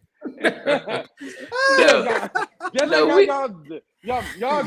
skated over there real quickly. You're like, oh yeah, okay, who's next? No, we went through. We went through Silk. We love. I mean, as I said, we talk about how. I mean, because if you had to pick between Silk and Dru Hill, I'm sure most people would say Silk because sure. because they. But no, it's not that we moved through those stuff. But y'all skated. But man, you know what I'm doing? I'm just thinking about, man, like albums that got like 5 or more hits. I'll be sure that first Effect Mode album, man, had like at least 5 joints on there that could came out first. You're right. Yeah. You know what about Kasif, his debut album? Who? Kasif. Yeah. Dope. What about it? Okay. I don't think it's classic though. It's not a classic. No. Okay. It's who's next? Look, down to no dialogue for me. No, but he keep on talking about Albie Shore. I'm like, a classic album is the whole album solid. Yeah, he has classic singles. Classic. H-Town. I'm friends with H-Town. I just took. Look, I'm friends. I'm good. Oh. I think someone just called him to tell him, "Hey man, we'll come for you." Right, man. They was like, "Hey man, we gonna get you, man. Get off. We gonna get you, man, because you know what? You talking the real too much, man." But man, what about Men of Vision, Tim? Did you ever? They had Housekeeper. I remember them. They're from Detroit. I remember those guys. Yeah, they was dope. It's Spanky. Yeah. Oh, my phone was ringing. My bad. They was on Madonna's label, and the person Freddie Demand that was running the label, he was managing me and Bob. So that's how we got on. That's how we got on Dalvin now. Matter of fact. Who are y'all talking about? No, I was talking about Men of Vision with Spanky. They had them Housekeeper, And in the morning, Yeah. don't take it personal. Do things. Yeah. Not classic though. You know what I mean? Not classic. Because we talking about some crazy albums, man. Yeah. I mean, you talking about them? I'm bored with that. That's boring. I'm boring. I mean, look, hold on, and I'm good friends with Nitty Green because Nitty Green was in Men in Vision and in Rip, and I'm good friends with Nitty. I'm like, but that's a whole nother show. I'm good friends with Nitty Green, but I was like, no. But we were talking just before you left was about H-Town, and you Oh, went. okay, thanks. I'm sorry. Yeah, I'm really good friends with Shazam and GI. Look, I just talked to them. I talked to GI like last week. He called me, but a legendary group debut album. First of all, rest in peace to Dino. Honestly, only thing I remember off the first album is Knocking the Boots. Knocking the Boots. That's it. But at the same time, their body of work gets them over the tape. But a strong debut album. How about Levert first album?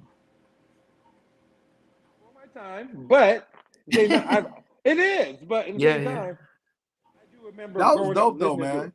I grew up listening to it. I mean, I have a great appreciation and respect for Levert.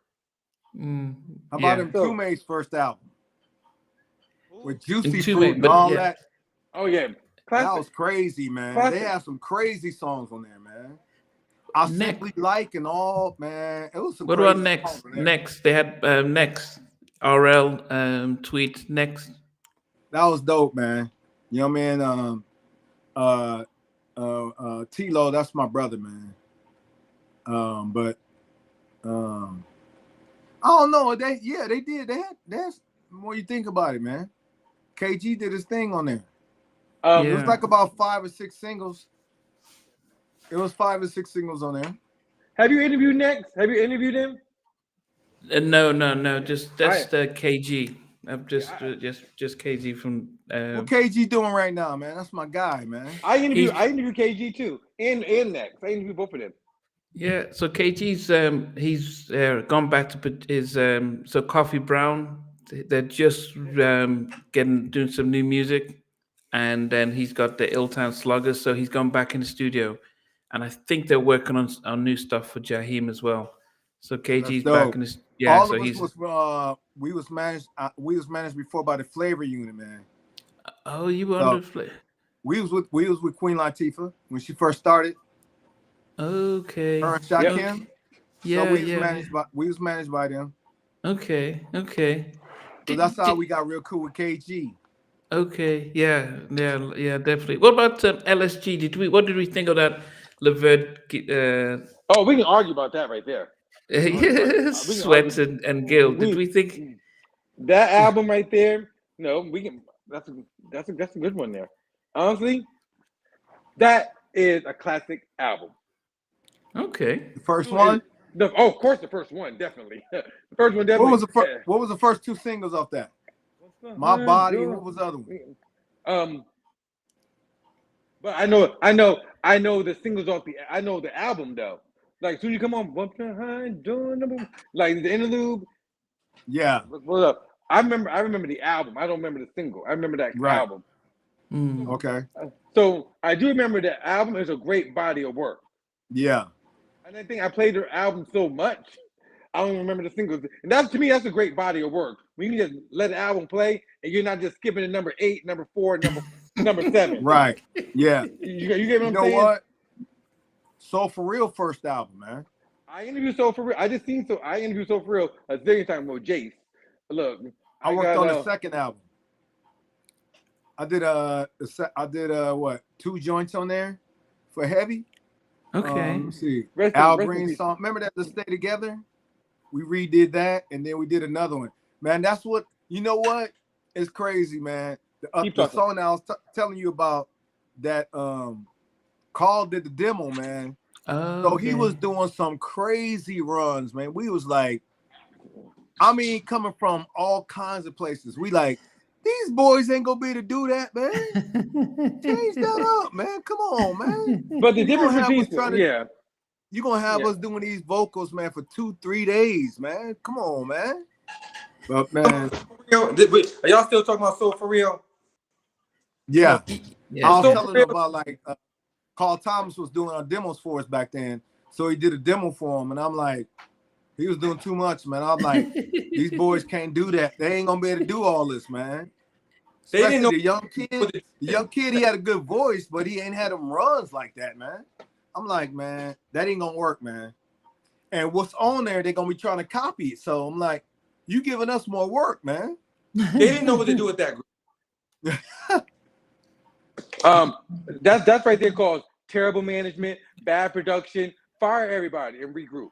And I know Jace very well. I know Jace's number. I told him that a zillion times. Bad management. They wanted to make them another Jackson. Yeah. Let's see. That first album had Candy Rain Wills. What the If you want it. Every little thing you do. Yeah. You know what? That was a good solid album, man. Yeah, it was a good. Yeah, it was a decent, solid album. But are we saying that there were not that? Talking about. But you know what? We're talking about Babyface Lovers and Jodeci and Silk. I mean, it can't compare to the stuff that we're talking about, man. It just can't, man. You know what I mean? Let's keep it real. I'm trying to keep it real like you now, man. Even though I don't want to get no hurt, no mail that people, man, like, you know what I mean? Yeah. What about one of my favorite New Jack albums and groups is Basic Black. I know they just came out the first album with Diesel, which had Nothing But a Party. Oh goodness, it had what was that? That was that song, Special Kind of Fool. I don't you guys. Basic Black. Basic Black. Album? Yeah. Yeah, that was crazy, man. Yeah, that was crazy. From a New Jack point and everything. Yeah, so that was an amazing debut album. Unfortunately, they didn't have the legs for the second album before they moved on. Mm-hmm. Tony Thompson's debut album. Okay. He only had the one. So So Central, I believe. I remember. We worked with him too, man. On the second. The one I had, I Want to Love Like This. We did Faithful, a song called Faithful on there. Me and Bob did. Okay. He was a bad dude, man. I think. Yeah, Lee. He was bad, man. Yeah, I think he was just on another. Yeah, I interviewed him like 6 months before he passed away, and that's when he did the reincarnation. I interviewed one of his last, and I still got the footage. This is when remember when it was just Tony and he brought 4 different members, brand new members, and calling it High Five. Yeah, that's when he did a show. He did a show. I was in college, and I actually did an interview, and I literally still have the tape. Still, old tape. I still have it. Wow. I was going through all my old stuff. I'm like, dang, this is vintage. Yeah. Can I tell y'all someone? Let me bring y'all up to date. Go ahead. Go ahead.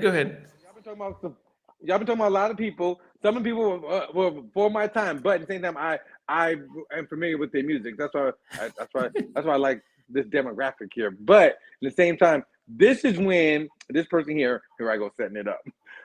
This is one artist. He does not get his flowers enough, and I like how when he dropped the album, or singles rather, his singles became remixes in the debut album. And Thank Me Later. A lot of people, when you talk about classic debut artist male, they never talk about it as much. Ivan. Okay. Who? Ivan. Yeah. I know, man. Dope.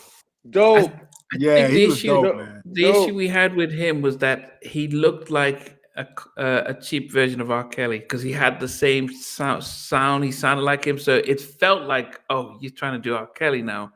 And unfortunately, yes you had R. Kelley, had Joe, and I think he came in, and it felt like he was third fiddle. So the competition, I mean, that's how it felt like. I mean, he self-contained, writer, producer, and stuff. But I think he just, for some of us, he felt like he sounded like R. Kelley, and that's why he didn't get the props at the time. Separated sounds like an R. Kelley track. Mm-hmm.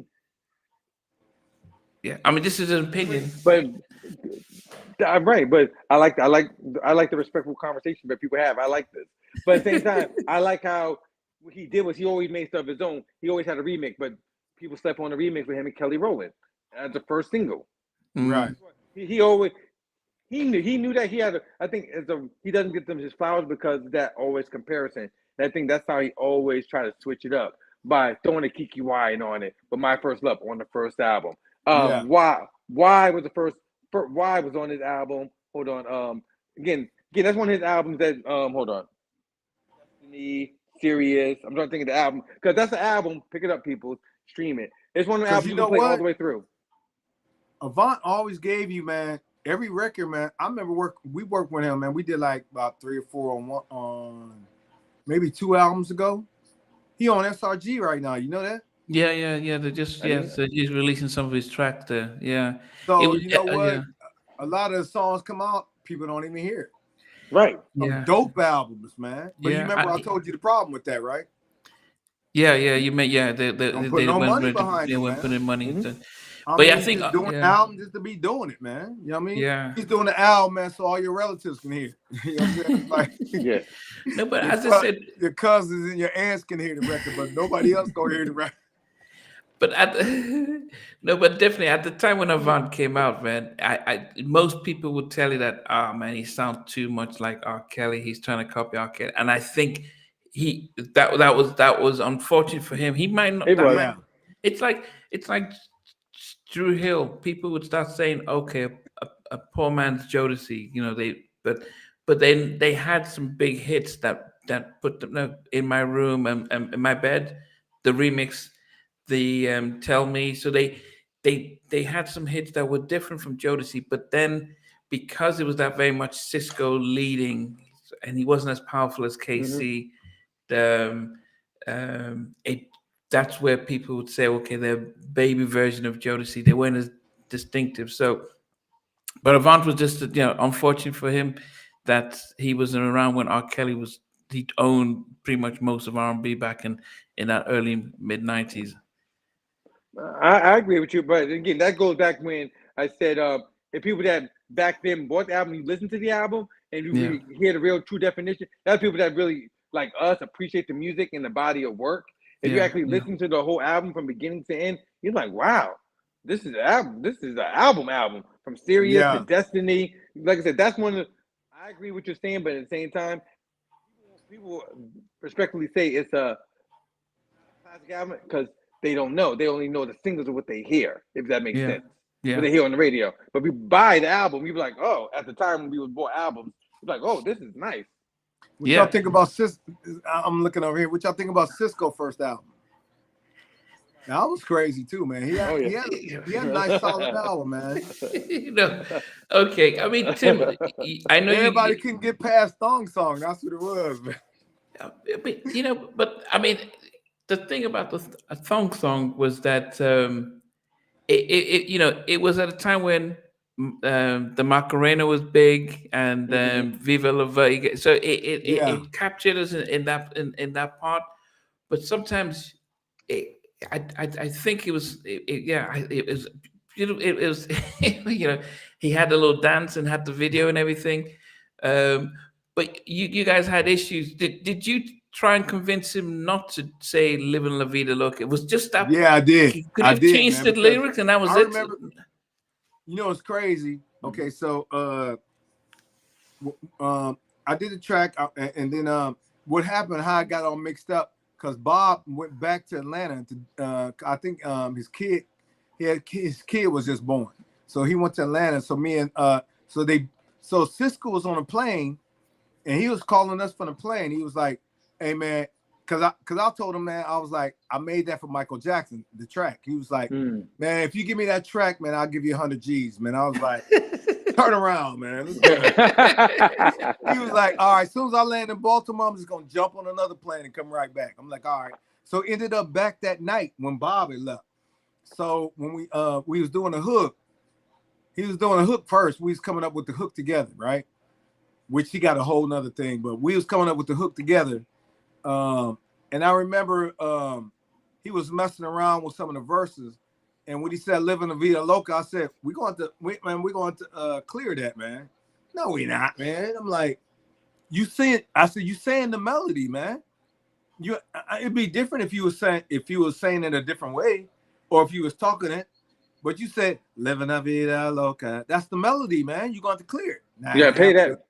Sure enough, man. Oh boy, man. Desmond Child got more publishing than we got. Just off that little thing, man. Wow. He got more publishing than everybody, man. And I'm the one that came up with the track. Wow. I was messing around in Atlanta, man, and came up with the track. And then I took the track, and then I just like, I was like, ain't nobody gonna like this. It's going too fast, you know what I mean? So I put it away. But then when that happened, man, and then when we saw the splits, man, Desmond Child got more publishing even than everybody, man. Wow. Just because that's how big Leaving La Vida Loca was, man. You know what I mean? It's crazy. Yeah, but you didn't need to put that verse that in, because that was he was living a life. You could have said anything. You could have just changed it up, used different words. I mean, we tried. I tried, man. I was like, hey man, we got to clear that, man. He was like, nah, man. And then what, the next day he was like, hey man, you know what? I want to put a break beat in there, man. And then I wanted to transpose and all this stuff. I was like, I mean, I gotta clear that too. Because I found keep writing checks. A break beat sample. So I was like, I gotta clear that, man. Nah, we all right, man. And I remember Jaha, that's my boy. He was an A&R at Def Jam at the time. He was like, no, we good, man. Sure enough, man. I'm telling, they waited till it went like top 5. We got sued out the butt. Of course. I mean, everybody came, man. We was like, man, we ain't gonna have nothing on here, man. This is crazy, man. Goodness. But it's right. Yeah, crazy. I mean, are we ran out of good debut albums? I mean, people are saying Melvin Riley Jr. I love Melvin, man, but I don't think it was a classic though. Okay. Maybe Ready for the World first album, second. Not album. him. Not first him. That's not him though. Okay. You know what I mean? But Anthony Hamilton's debut album, hands down, dope. Yeah. I'm look here. I go plugging my stuff. He's gonna be on my season finale. He's gonna be back on my show this season. He is. No, he's really a real good. He became a real good friend of mine. Because I live in the Carolinas. He lives in the Carolinas. I met him in person and everything. Dope guy, dope music. I'm glad now he's getting his flowers. Coming from what was that? The single coming from where I'm from? You know what? I got a story about him real quick. You know what's crazy, man? So we knew him in Atlanta, right? So he was like, "Hey, man, you know what, man? I'm telling you, man. If y'all sign, because this is when we ended up getting a deal with DreamWorks, right?" He was like, "Man, I can be your first artist, man." I'm like, I don't know, man. I was like, man, I tell you what, I was like, let us, just get it going and we'll figure out. Do you know, man? He packed up his car, man, and drove all the way to California, man. Yep. And then, man, so the lady in the front, man, she called for us, right? I went up there, man, and all his clothes and everything was in his car, man. You don't play.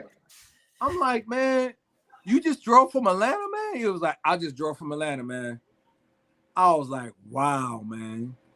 He's dedicated. He's very dedicated. Yeah. He drove all the way from Atlanta, man, and to California with his clothes in the back. That's crazy. Oh, goodness. He was like, come on, man, Tim and Bob, man. Come on, man.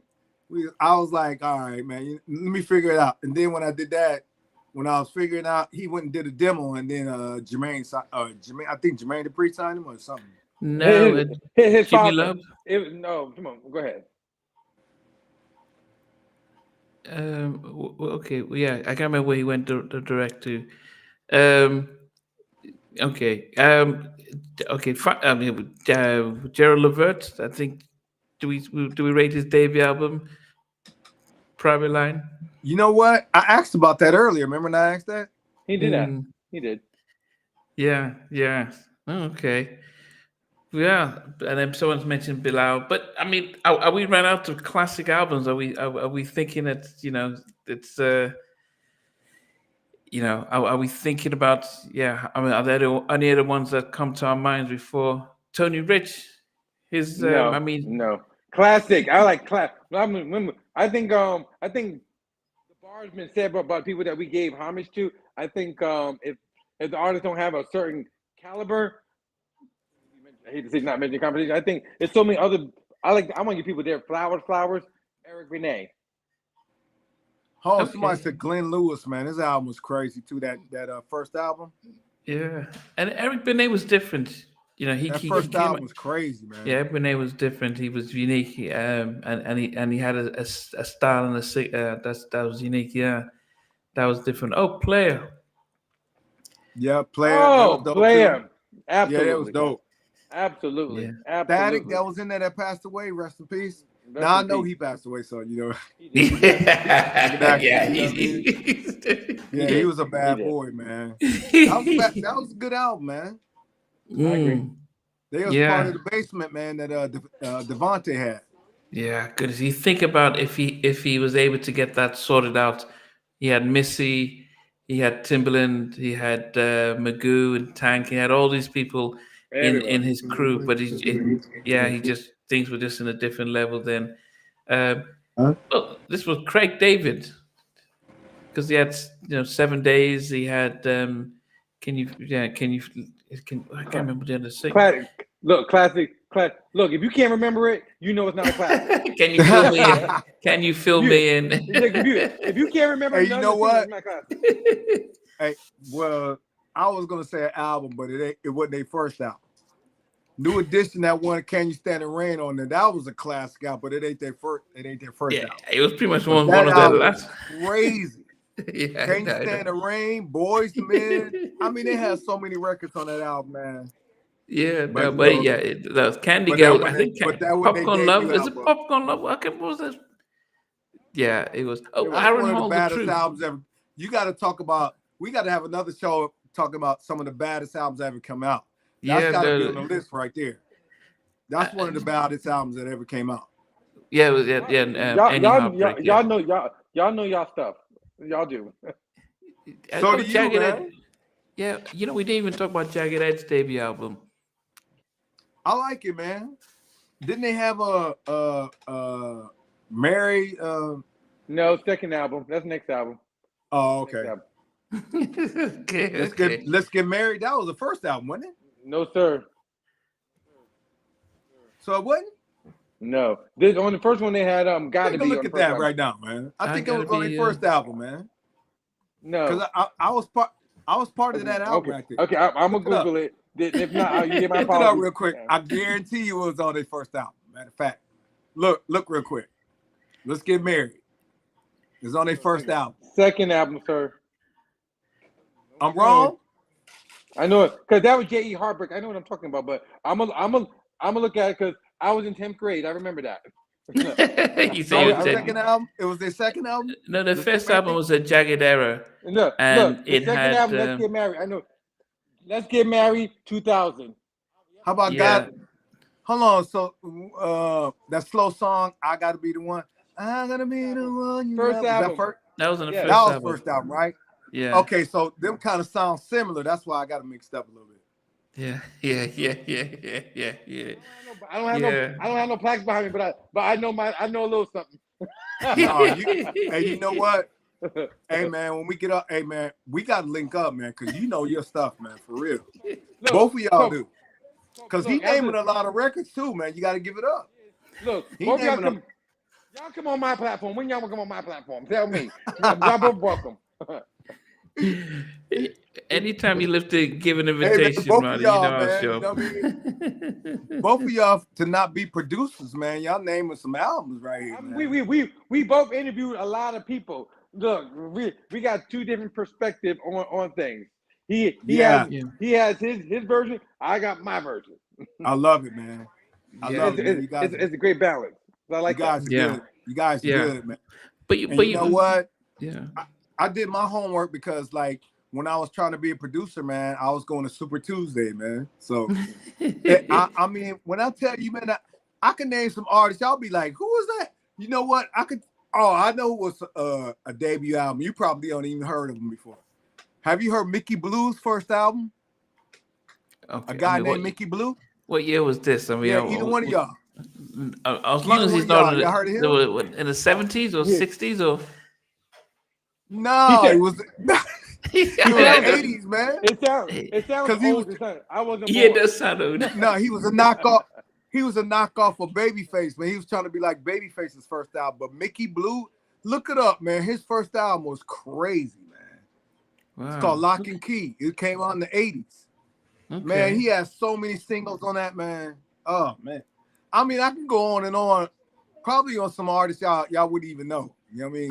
Because I always was looking for them hidden records and hidden, you know what I mean? Okay, so Derek seems to know him. So Derek is saying, yeah, Mickey Blue was, he didn't spell his name correctly as well. So he said he was dope. You know what? And they said Paul Lawrence too. Paul Lawrence's first album was crazy. So Paul Lawrence, Mickey Blue, man, y'all go look them up, man. Yeah.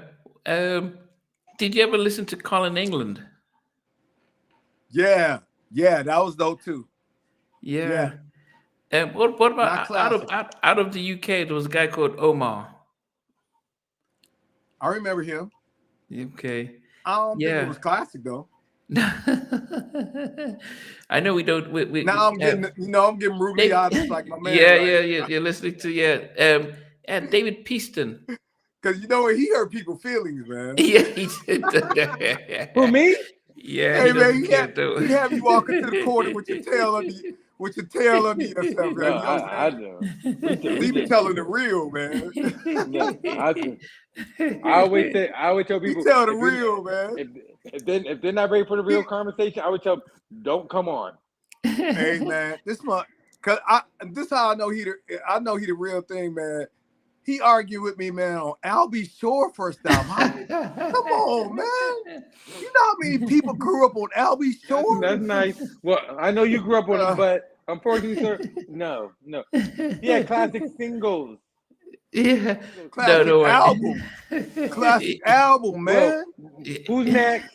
Who's next on the list? Classic album, man. Yeah. Listen, Night and Day. Ooh, this love is so. If I'm not your lover, man, it's like 5 or 6 joints that could have been a first single on there, man. So Albie Shore's in effect mode is in our Hall of Fame of albums. That was crazy, man. Because because on our New Jack Swing you know what? podcast, I ain't gonna even front, man. That album changed my life, man. I think that's why I'm so close to it, because you know what? It changed me, man. When I heard that, I was like, "What the heck is this, man?" And Teddy was on there. Teddy did If I'm Not Your Lover. So you know what happened? Yeah, he did that. But Rescue Me, and he also did his own version of Rescue Me. Kyle West, when I spoke with Kyle West, he says that Teddy's version was really funky. You know what? Kyle West is a dope cat, man. Yeah, I gotta say right now. That's one thing about me. I am not a hater. Kyle West is dope, man. Yeah. Remember that song he did for Tevin Campbell? I Just Want to Be Alone. That was Kyle West right there. Yeah, and then Where I Want to Be for Donnell. Yeah, Kyle West is dope, man. Yes. So that Albie Shore album, man, is at least 3 or 4 on my list, man. Yeah, it's in our Hall of Fame. Don't worry, Marty. What's on your? Have you look at him, your man, list? Look at him. Look at him, man. He don't even want to hear it, man. Who's next on the list? Yeah, we can think about Silk again, but no. Have you finished your list? we can probably talk about Silk all day, but I could, but no, but y'all see people. I make y'all skate over real quick, but it's okay. No, I like. Well, who are you about to say? I'm sorry. Go ahead.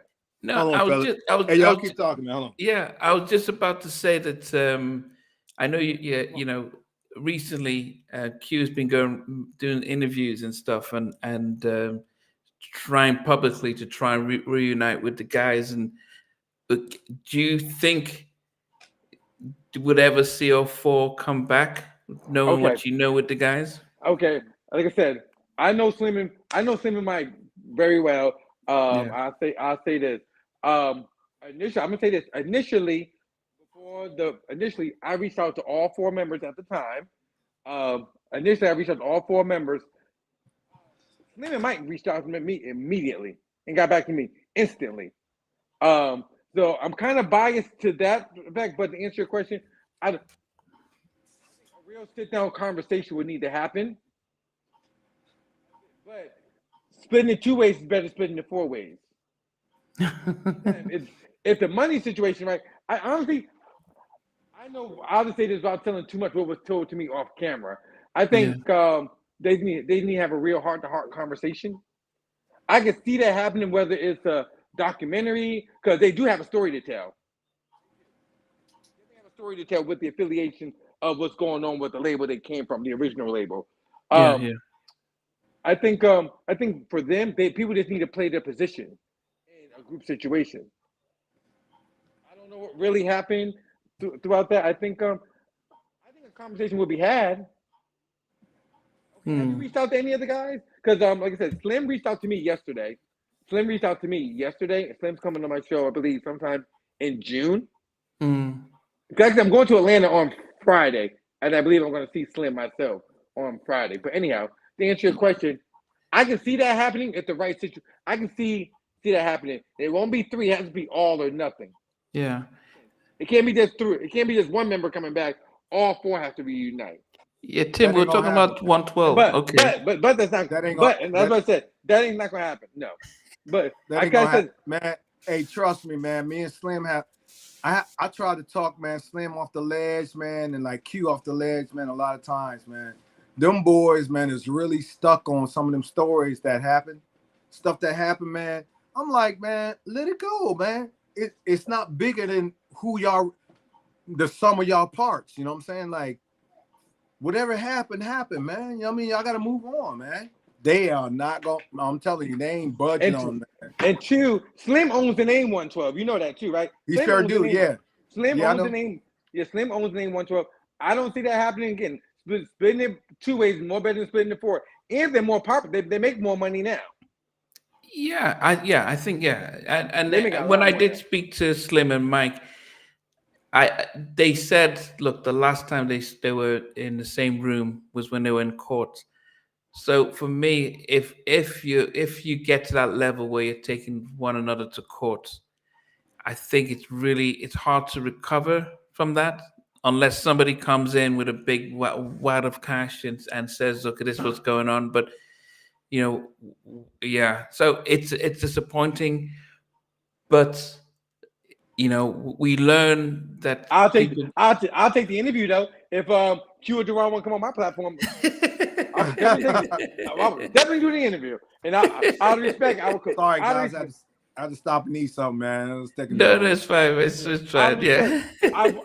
I will call Slim myself. I will reach out to Slim and let him know. I will. But he knows I'll do the interview. He would. Yeah. And I'll ask the real questions. And they know that.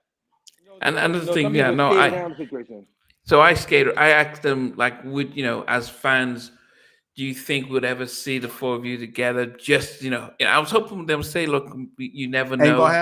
Ain't gonna happen. They were like, nah, it's not happening. And yeah, but and we look at, and I think for us as fans, we love a feel good story. But the way the 112 are doing their shows now, Mike and Slim, I don't think people in the audience are missing, because Slim sang most of the leads. So I don't think most of the audience are saying, oh, where's Q and Daron? I think the way they've set up, people are like, okay, we're enjoying the show, and they're still getting tours and gigs. So I don't think. Long as Slim is in the group, it doesn't matter. Long as Slim is there, they can put us 3 in there. Long as the three of us can be in 112. It's the same as Destiny's Child.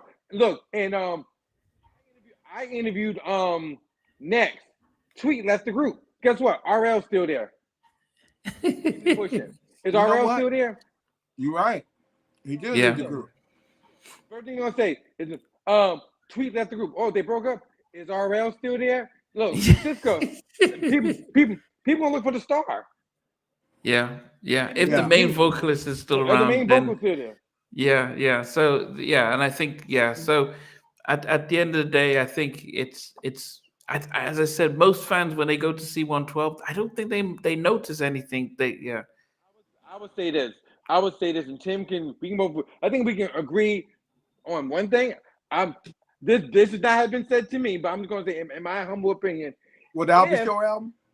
If we're gonna talk about that on my show. But anyhow, I just say this: if 112 was not selling and as popular as they are now, there might have been open for conversation. But they're popping right now. Yeah. And they don't need them. Yeah. They don't need who? Q and Duran. Q and Duran. If they was not as popular and successful as they are, you know what? I think they do need Q and Duran, man. No, I think but for their shows though, the way their shows are going, it doesn't hurt their shows. It doesn't hurt their it doesn't hurt their shows. People are not walking out. You think they need them right now? You think they need them right now? If they want, put it this way, if they want to be back a superpower like they were, just think if them two came back, man, next week and you went to the concert and saw them. You're gonna be like, oh my goodness, man. You know it will be a game changer. They could make a lot more money. Yeah. That's what I'm talking about. We love reunions. People love I interviewed off camera, and Tim, we can both agree to this. New Edition makes more money with all 6 members than solo. Yeah. With the 6 of them together, not even with Bobby. Now, they make number with the now. New Edition makes more money with 6 of them than BBD.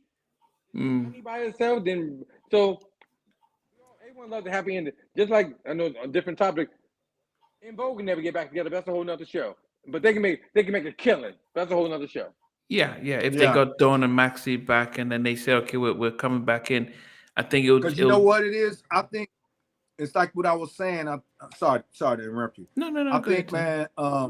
I think the group, if they would come back, they're bigger than the sum of their parts. Like when because I worked on Slim's solo album. I don't know if y'all know that or not, but I worked on his solo album and did okay. But what I'm saying is, man, the fans want that group back, man. Certain people are not solo stars. Some people, but solo, they want you in that group. So, you know what I'm saying? That's what I was saying. Like, they're not bigger than the sum of their parts. Like, when they all come together, that's 112. Yeah. You know, it still look kind of weird when you don't see the other two, man. Yeah, but the dancers, but Marty, you've probably gone to some of their shows when they perform with the dancers. Do you think people notice that it's not the 4 of them? Of course they do. Of course they do. And they do? In the flyers, they give the illusion of the 4 members. With the dancers in the flyers. Yeah, because you notice people are so focused on Slim. Yeah, I agree. They see 2 familiar faces. But if you're a true 112 fan, you would know the missing parts. But if you're in the show though, when you've seen them perform, do you think the audience notices that Q and Duran are? Of course they do, because most of the people are 112 fans that's coming there. Okay. When they're headlining, you know what's missing, and now they know what to do now to offset that. If that makes sense. I think in the beginning it was very awkward. Now, I think they know they're doing what's worked for them now. They're doing what works for them. But we would love to see them get back together. However, Q and Duran, either one does my show. I'm gonna let both of y'all know. Okay, no, definitely. But you know what? It's sad though. They ain't gonna get back together, man. It's sad. Yeah. You know what? I had maybe 2 or 3 deals from them. Big old gigantic. They was gonna get a lot of money up front. Big check. Didn't matter, man. I'm like, you know what? They ain't gonna never get back together then. Ain't gonna work. It's just like Woody and Drew Hill, because they wanted Woody to come back for the 25th anniversary tour, but Woody had been burned so many times by those guys that he says, you know what, I'd rather stack shells then go back on a Okay, I'm glad we're having this conversation. Sometimes I like you. I like when you interview people. Sometimes they skate around how they want to answer the question. Tell the real story. I'm like, they not throw blows behind scenes. Let's tell the real reason why you left the group. Are you mad because you couldn't allegedly get the same amount of money as everybody? I mean, but they're not gonna tell the real behind the scenes story. You know what I'm saying? You know what? I know the stories, man. I just ain't gonna say. I ain't gonna put their business out. You know what I mean? What I do on camera, I ask them some pressing questions that they really want to know. Do y'all really split the money? But when they tell me off camera, out of respect, I would never come on camera and say it. Yeah. I know the real stories though, man. You know what I mean? And put it this way. It's not the stories that they tell me, I'm like, that's not bigger than I'm sorry. You know what I mean? I'm sorry, I made this mistake, man. You know what? Let's shake hands and let's move on. If Bobby can get back together with his guys, then they allegedly said about Michael from Boys II Men, his back, you and I both know that's not the real reason. But right. That's they put out in the atmosphere. Yeah, I think I think I recently interviewed with Boys II Men. They did say that he just started to not show up and not answer his call, and it became, you know what, this is getting frustrating, and it's easy to then say, yeah, his MS or whatnot. He chose to take time off. That wasn't it. Yeah, exactly. That ain't it. You know, they knew that when he first came to the group. They knew that was going on when he first came to the group. So that's another backstory, man. That if I say it, it's gonna be all weird, man. I ain't gonna even do it. Because I talk to them every day. You know what I mean? It'll be weird. Now they'll be like, "Hey, man, why are you telling our stories, man?"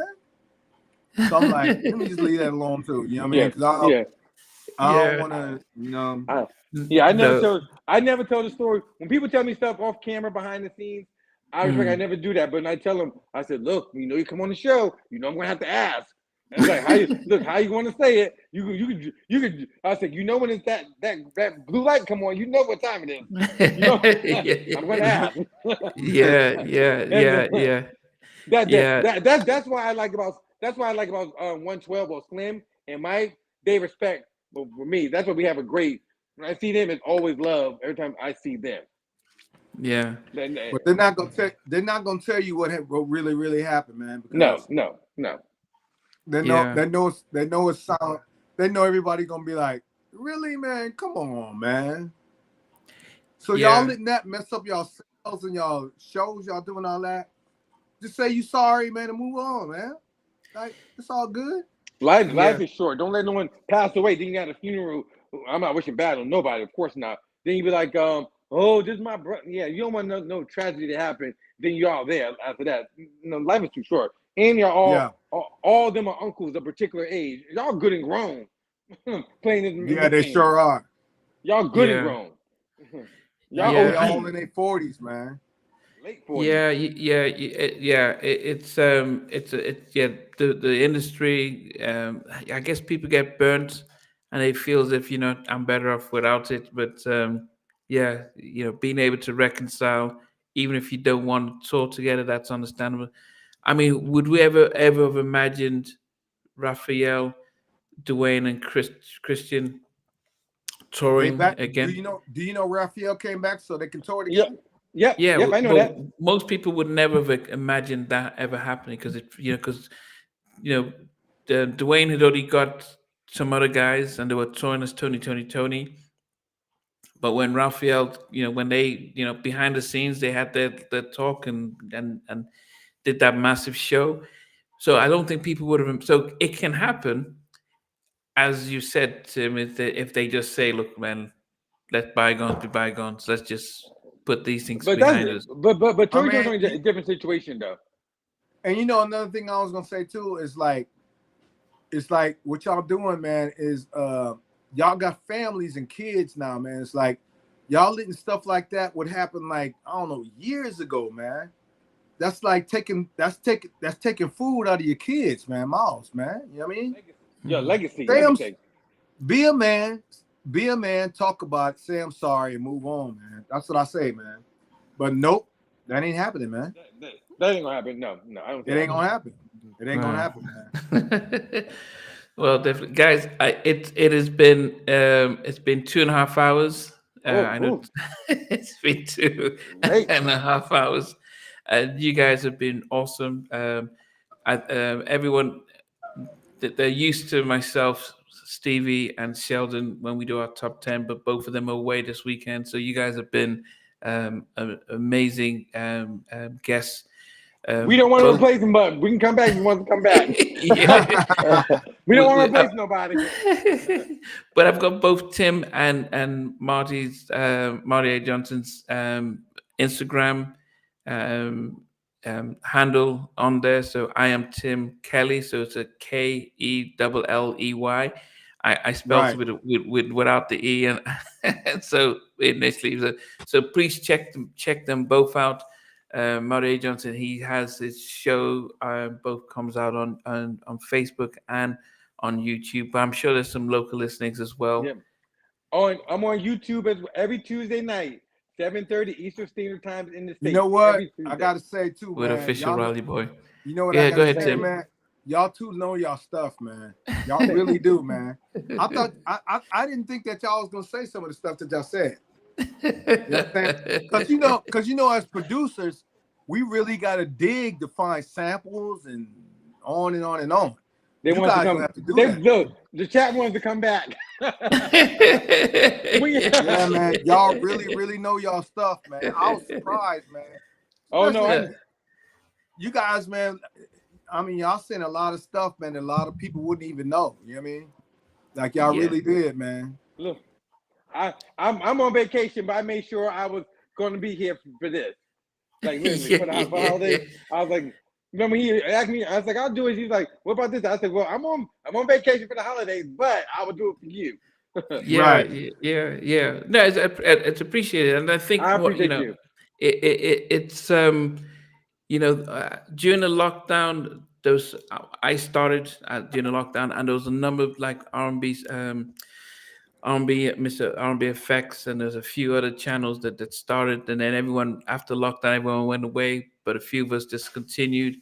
But the thing about these things are really a platform to celebrate these artists and these producers, and really, even though radio and labels aren't giving you guys the money to put out new music and promote healthy R&B, what we're doing, is doing the same thing. Is really trying to shine a light on our legacy artists. Even Nitty with his vibe sessions and stuff like that. It's just giving a space to really entertain, because this is a Sunday afternoon, evening. In the UK, it's 11:30 at night.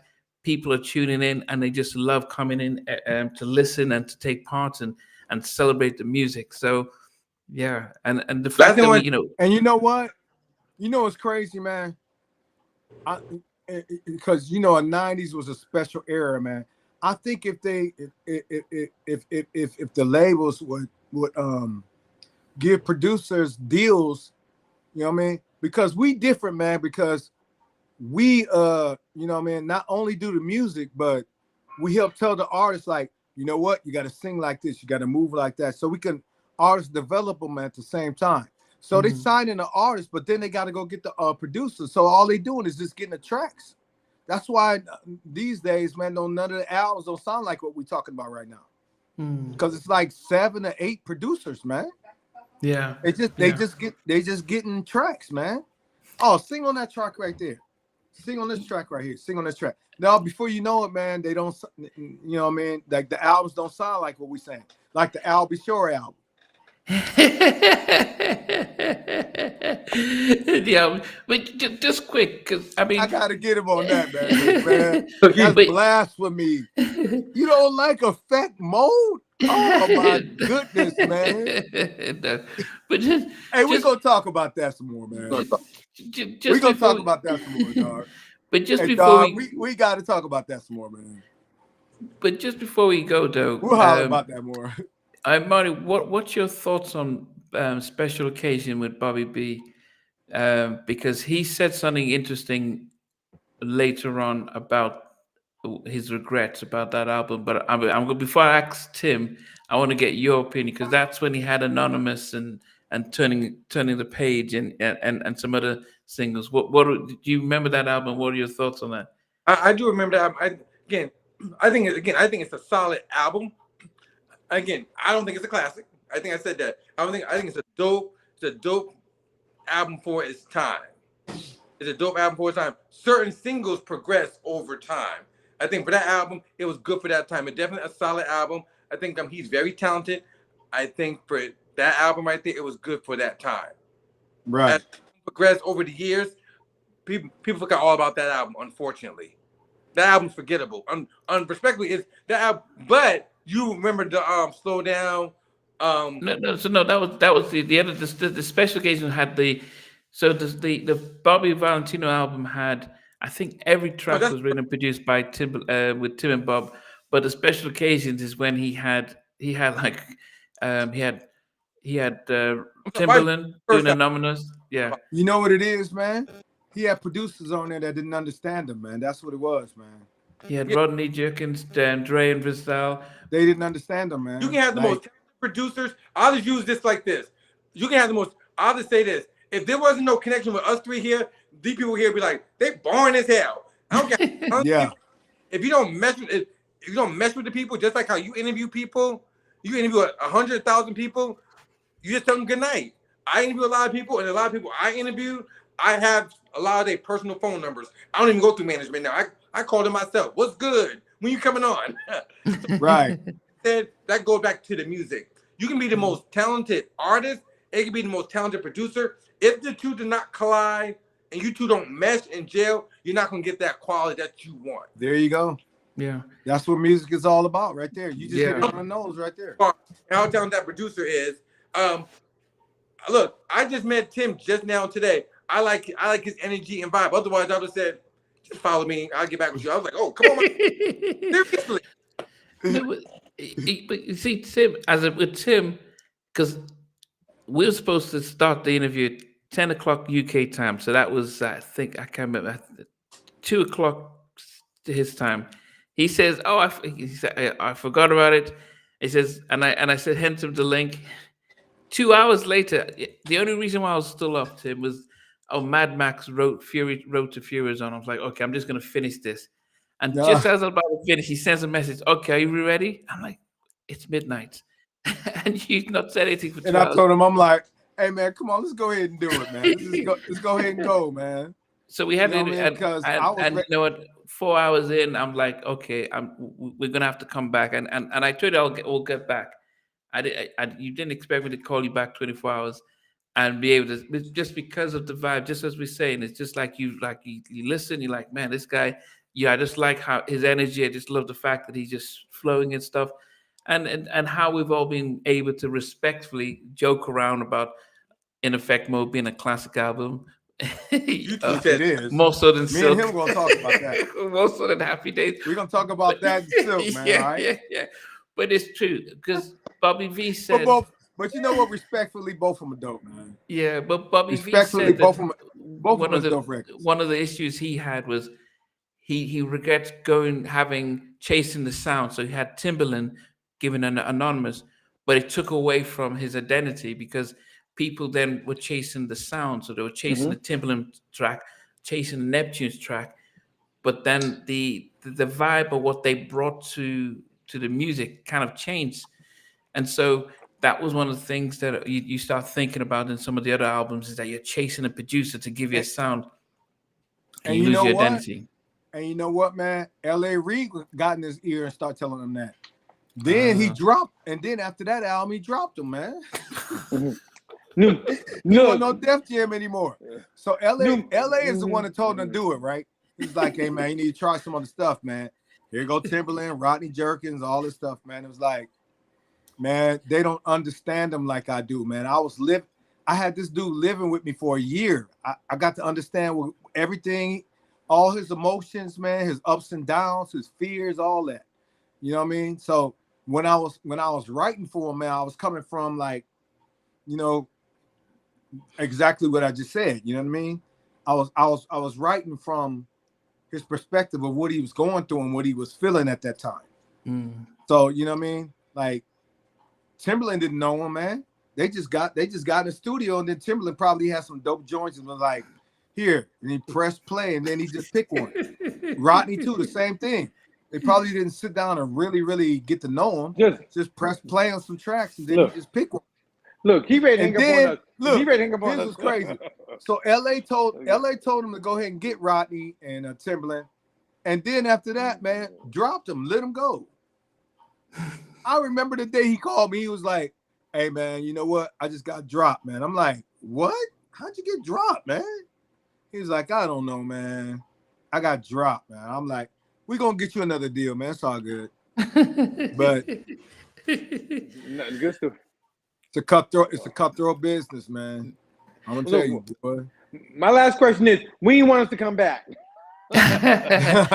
You know, no, don't worry. I know it wouldn't be on a Sunday. It'll be a different day because Sunday my co-hosts are back on Sundays. But we're gonna come back because there are other elements of the stuff that we didn't. I would love to get your opinions about Grammy Awards and how BET is no longer, it's no longer a Soul Train Awards and stuff like that. So there are lots of stuff, those kind of questions that I want to be able to have those kind of radical debates and people joining in. So yeah, we'll definitely create a space for that. So don't worry.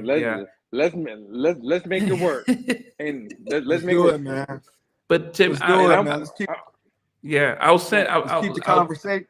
I'll forward. I'll send you his details and both his details. I mean, it's up there, but you'll send it across to both of you, so you be able to follow up and stuff like that.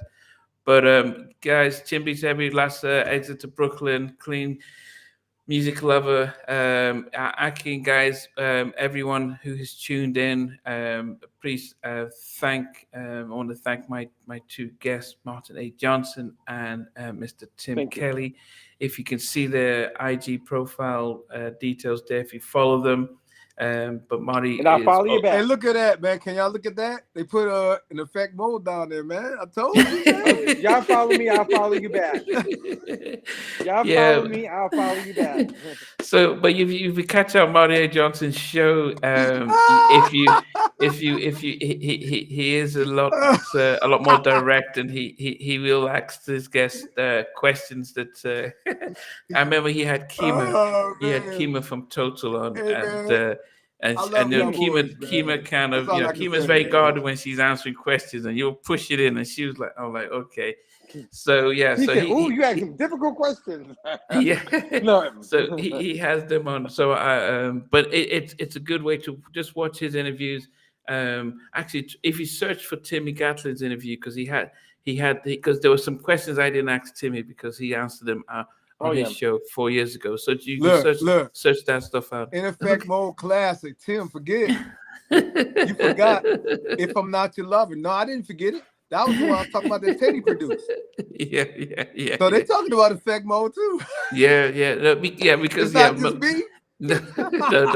It's in our Hall of Fame. Don't worry. It's on the Hall of Fame. Halftime Chat Hall of Fame. We just getting some laughs, man, because it's all subjective, man. Yeah, but search Marty. Just search him out. His shows every Tuesday, and yes, please. As I said, he's got great relationship. Hey, get me on your show, man. Okay, hold on. This Tuesday, here I go. This Tuesday, who's on the show this Tuesday?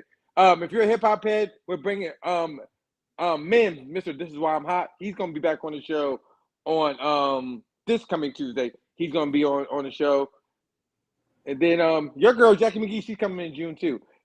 Kelley, hit me up. Tim Kelley, hit me up after this. Call me on IG. Yeah. On IG. Absolutely, man. Okay. Yeah. And then you know what? You know how it is, man. Anytime, hit me up. You know what? Both of y'all, man. Anytime y'all hit me up, man. I'm good to go now. Yeah, don't worry. You know what? I love talking to y'all, man, because y'all know a lot about R&B, man. You know what I mean? Yeah. I like having these conversations. Because you know what? A lot of my friends don't know a lot of the stuff that we're talking about. They just don't. Yeah. So it's like I got a lot of pent up stuff I'll be wanting to say, but I'm like, who am I going to say it to? Yeah. They don't even know what I'm talking about. Yeah, Y'all know exactly what I'm talking about. I only do the live. I only do this on Sundays and with my guys, and occasional days. I don't go live a lot, but these guys, yeah. But it's good that you guys have met them. So as I said, search them out on IG and on Facebook. Yes, Jack McGee has a new two new singles coming out. She did a video in New York. Yeah. Yeah, so he's just shooting a video in New York, and yes. Hey man, tell her that I want to work with her, man. Okay.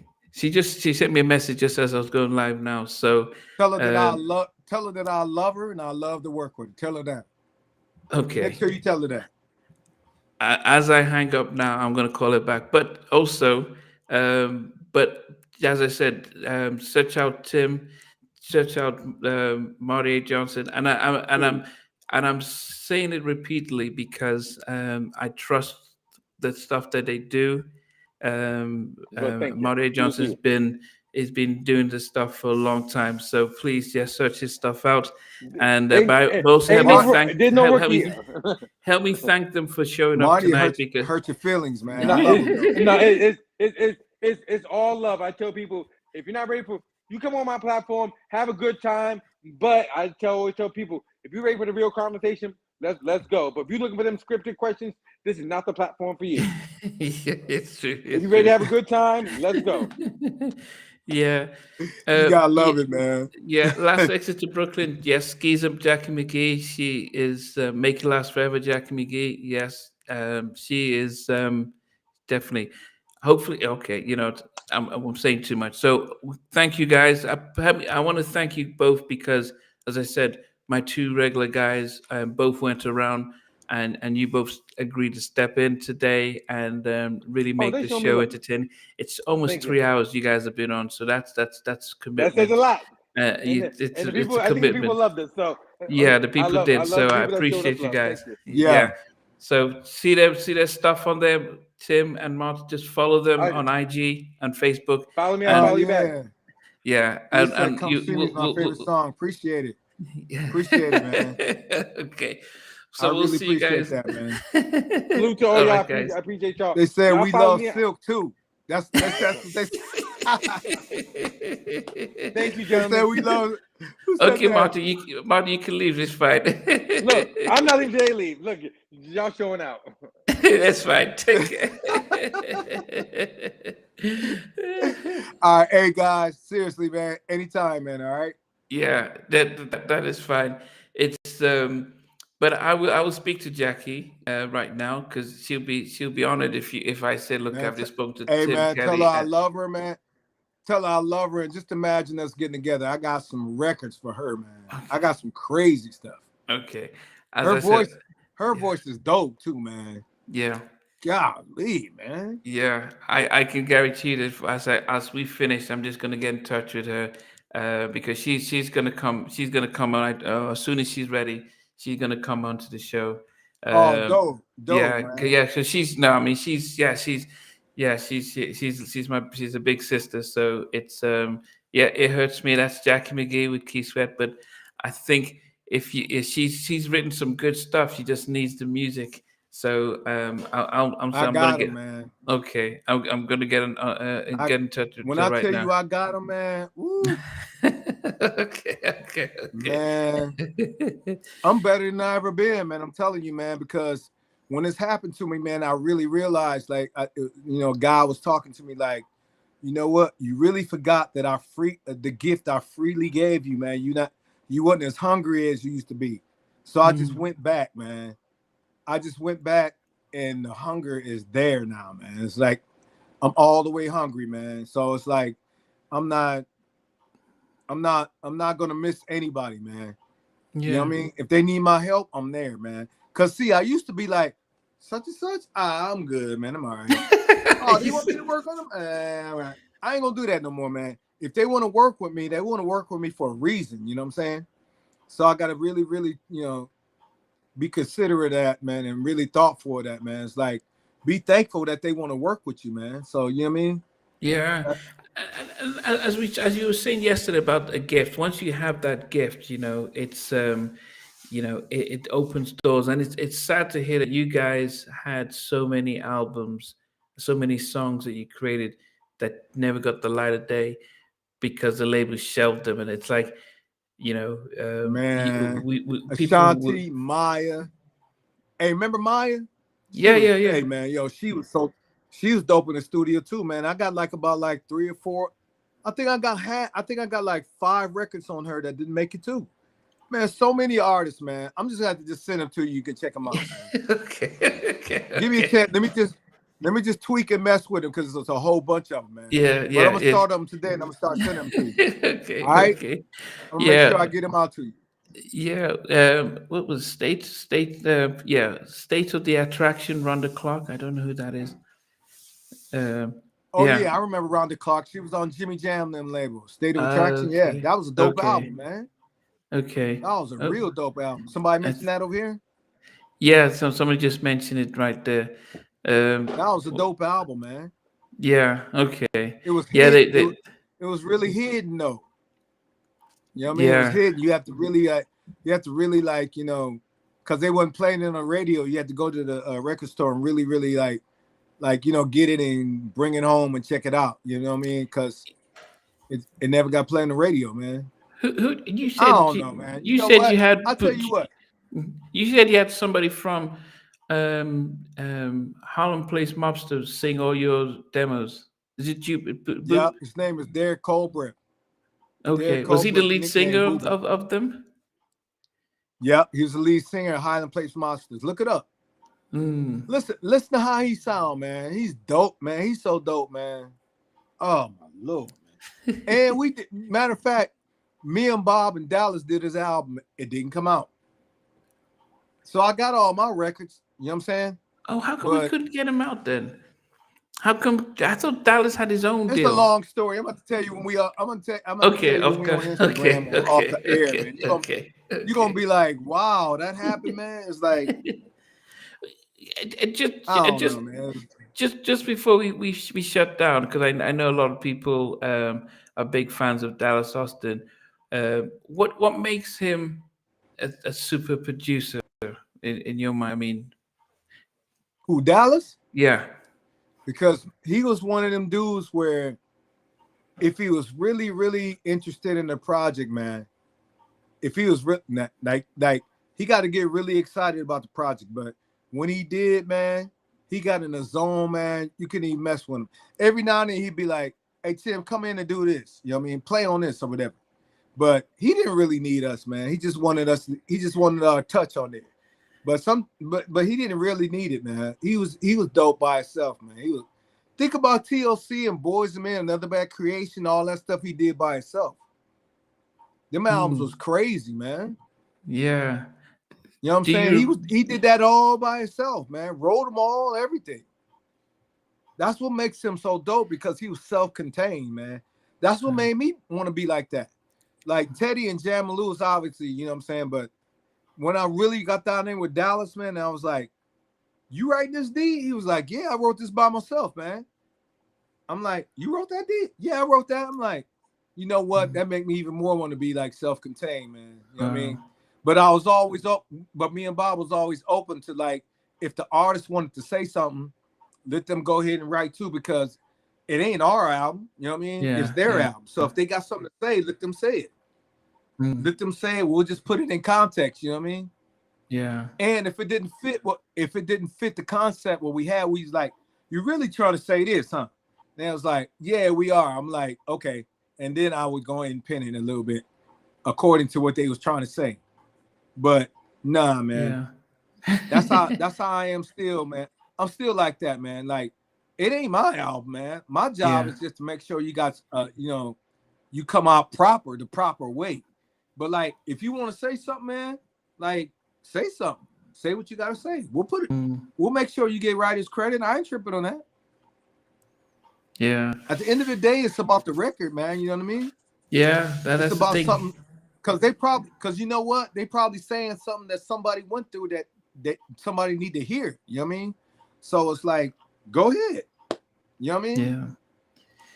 And then if it don't fit with the melody, I'll fix it. You know what I mean? And still give you credit. That's the type of guys we were, man. We wasn't greedy guys like that, man. You know what I mean? All about the hit, man. It's about hit. Just so we come out the studio with a hit. That's all I cared about, man. You know I'm like, when we leave and I go home and lay my head down, I'm like, did I make a hit or no? You know what I mean? That's what I'm thinking about. Yeah. They said to elongate my career like Quincy Jones, man. Yeah, you just and that's always it, you know, because you guys, Rodney, constantly just singles out there in the audience. Joy Serby, Fenderella from Climax. She signed Dallas. So but she was. Yeah, so she's my guest. I'm interviewing her next week. Found Dallas, wow. and yeah. So she's coming on next week. So I'm going to talk to her. I can't wait to tune in. Can't wait to tune into that, man.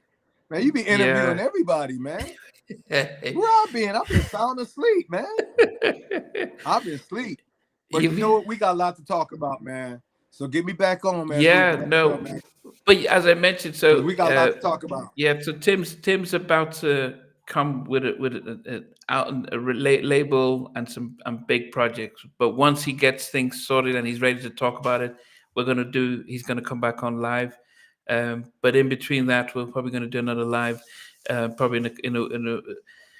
So believe it or not, I was with Tony Rich on Thursday.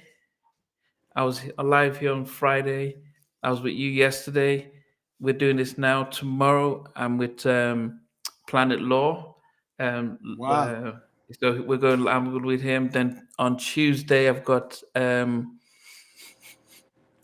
Okay. Are you getting some sleep, man? So I've got a UK R&B artist, Terry Walker. So she's on Tuesday. Then on Wednesday, Tony Rich. We didn't finish, so he's back. Then on Thursday, I've got Trisha Covington. She was signed to Columbia, so I think she was also signed to Randy Jackson. Yeah. So she's coming on Thursday, and then Saturday's Joy Serby.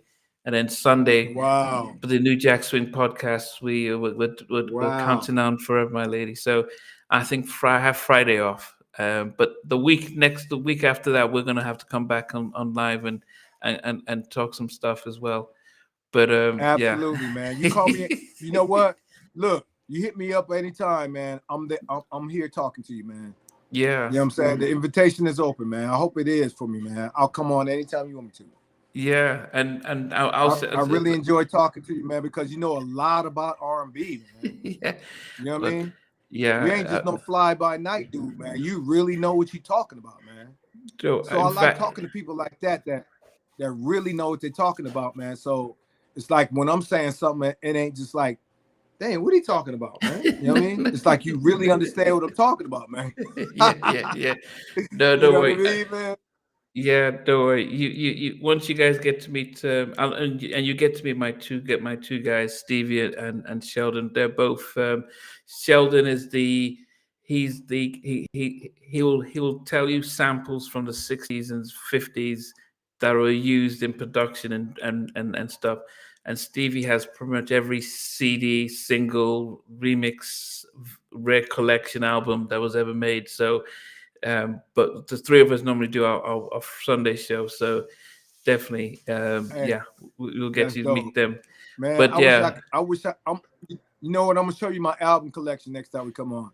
I'm looking down right here, like if he's seen all the stuff I got, man, I got at least about 20, 30, maybe 50,000 albums, man, here that you were buying in some stores.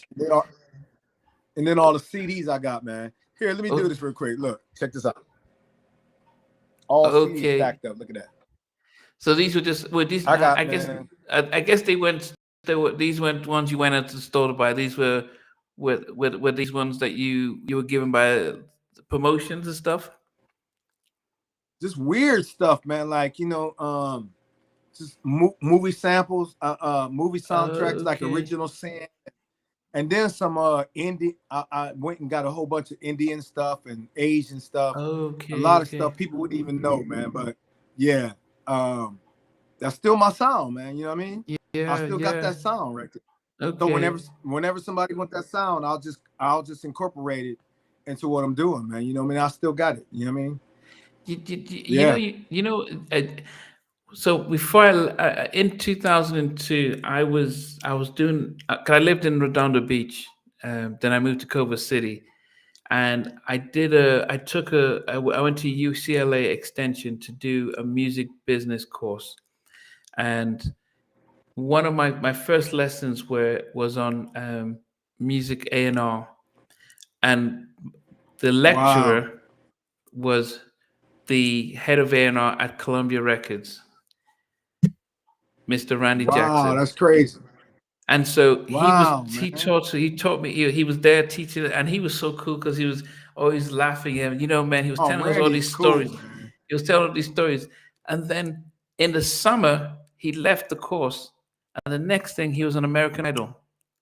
So he was teaching us in this fall, in the spring, and then in the summer he left to go and do American Idol. Oh, that's my teacher. That's it.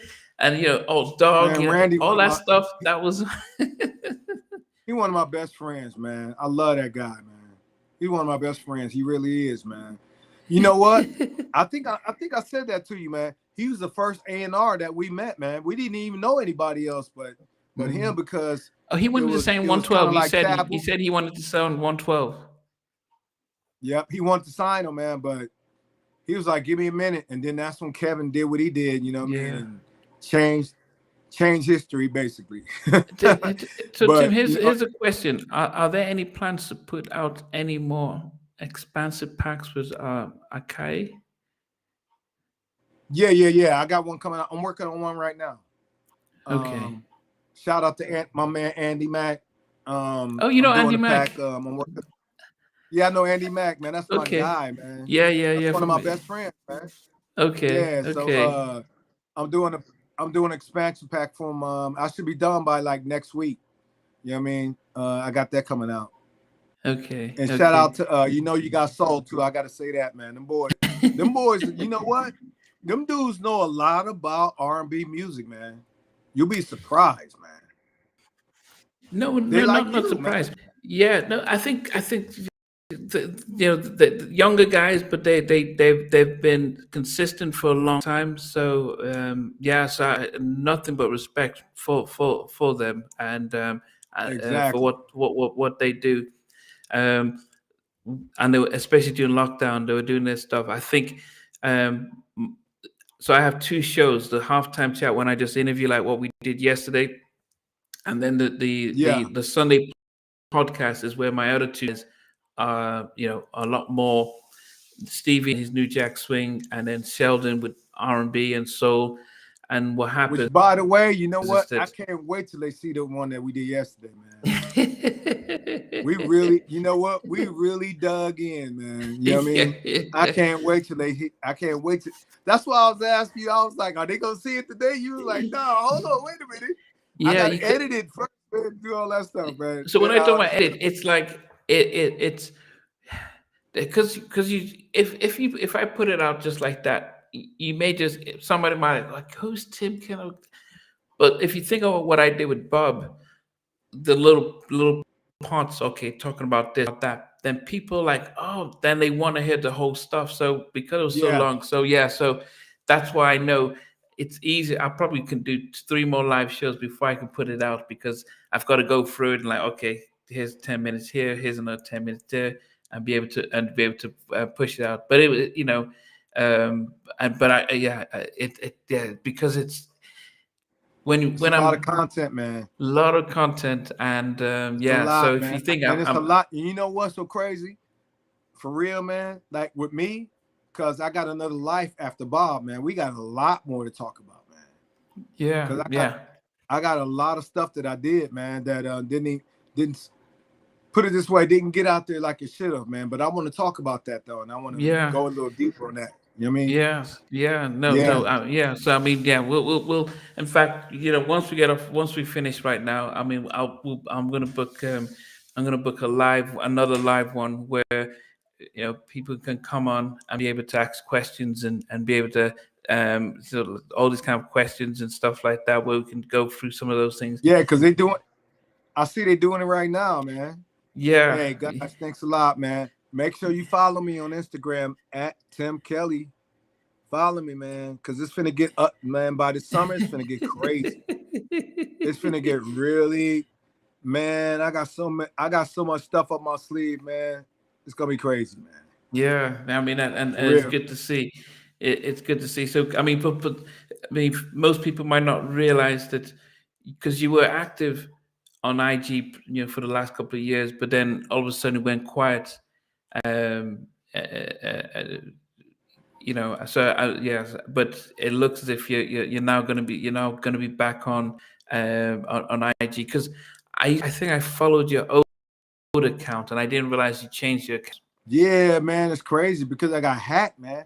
That's why it seemed like, first of all, I got hacked and then I had a stroke.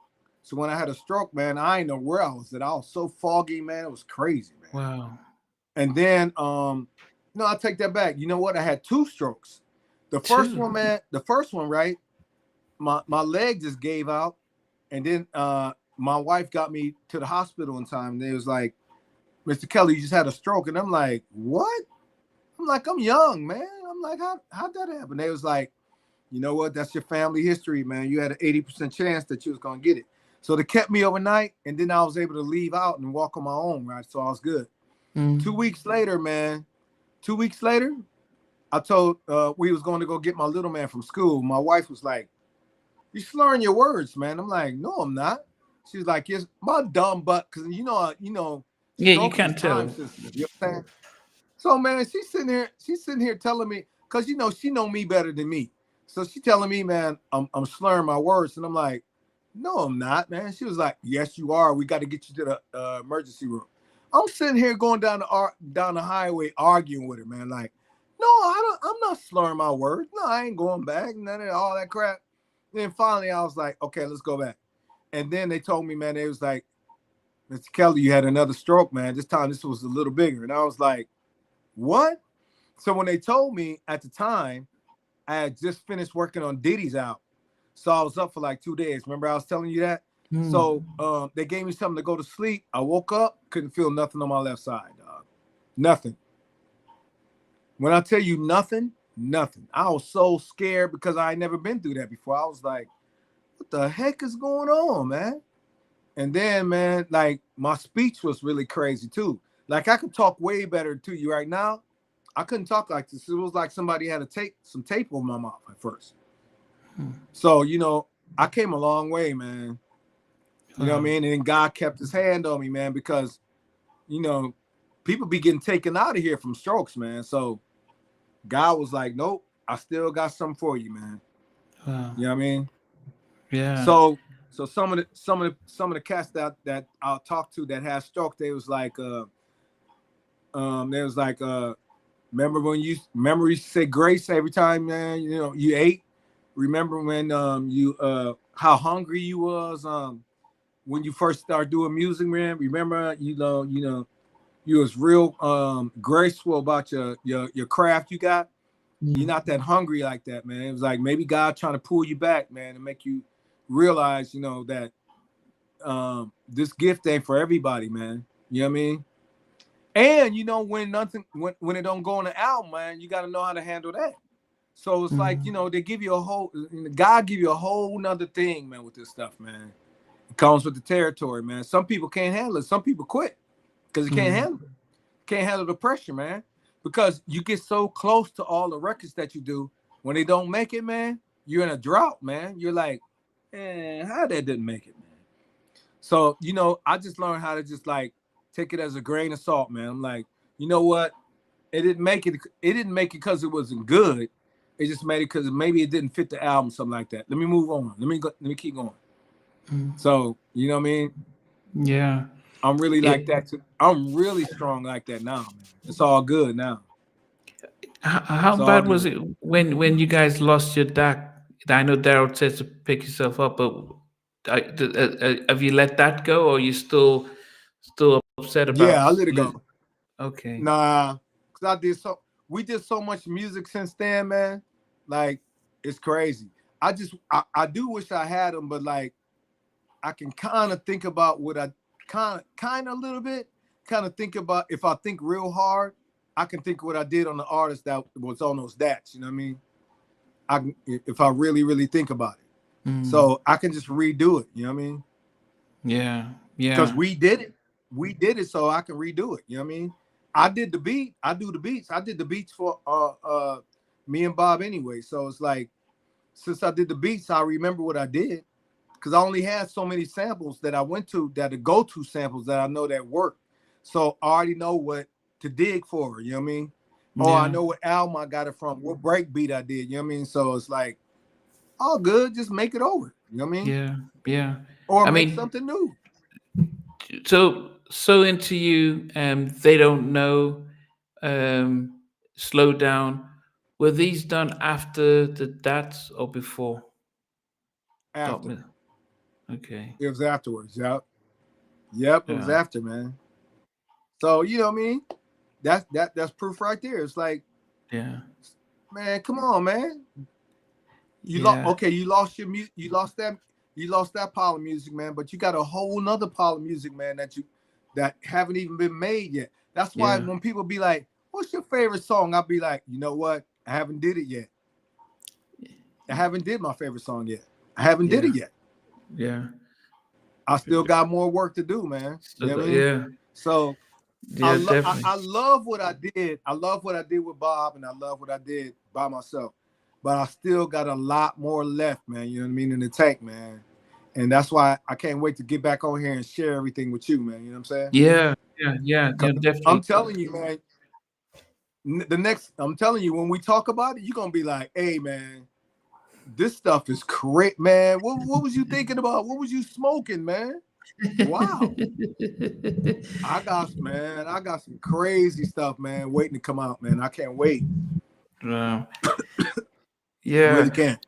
Yeah. And I think that's one of the things that you're sharing about, being grateful and appreciative of some of the being able to show that part, because if you were driving and had the stroke, were you driving at the time?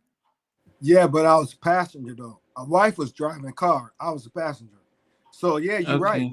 If you were driving, if I was driving and I had it, yeah, I wouldn't even be talking to you right now. Yeah. So that was only but God, man. Yeah. You know what I mean? A lot of people want to talk about, like, it's the universe this and the universe that. It's like, come on, man. Who made the universe? Yeah, I know. Yeah. Who made the universe, man? Say his name, man. God is the one that made all the stuff, man. Yeah. Yeah. I mean, don't you agree with me? Yeah. You go to church, man. Yeah. Be like, man, because the universe, this and this and this and this and this and that. It's like, okay, you know what? I hear what you're saying, but at the end of the day, man, God created everything, man. It says it right there in this word at the beginning, man. It's like God created heaven and earth and everything in between. Yeah. So it's like, how can you say, man, like, the universe is this and the universe is that? It control. No, God is the one that's in control, man. Yeah. I wouldn't even be here if it wasn't for God, man. You know what I mean? I'd have been dead. Yeah. So I'm closer to him than I ever been, man. You know what I mean? That's good. I really am, man. Yeah. So you know what? Whoever talking like that, more power to him. I'm not dogging, but I'm just saying. No. Yeah. It's God, man. Yeah, I'm a godly man. I'm a godly man first. You know what I mean? Yeah, and especially after the life experience that you had. So, and then also when we were speaking yesterday, we were talking about just the inspiration, how songs and music and lyrics were just coming, just like divine. Tony Tone 75 says, how did TGT and Bobby V end up having the same track for Hurry and Heaven? You know what? It's because what happened was Tyrese is one of my real good friends, right? So I showed him the instrumental.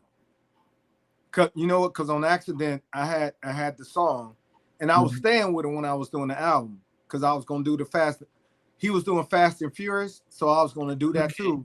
And then I was working on TGT. So he's like, man, you might as well come on out, man, and stay with me, man. So we called my room the chocolate room. It's crazy. So I was staying in that room. They put some equipment in there, and then Tyrese was like, hey man, let me hear something. He said, let me hear what you got so far. I'm like, all right. So I was gonna play the same thing with Thong Song. It's like when I press play, the instrumental of Bobby's joint came on first. He was like, what's that? So I was like, why not? You know what I mean? I was like, hey man, if you want it, man, we got to go through Stevie J, because Stevie J played the guitar on it. Okay. So I was like, we got to go through Stevie J and other people, man, and then y'all got it. So he's like, all right, let's go. He said, man, because I want that right there. I'm like, but I can make 10 more, man. And you know what I mean? Oh, I want that one, man. I'm like, okay. At the end of the day, you got to give them what they want. You know what I mean?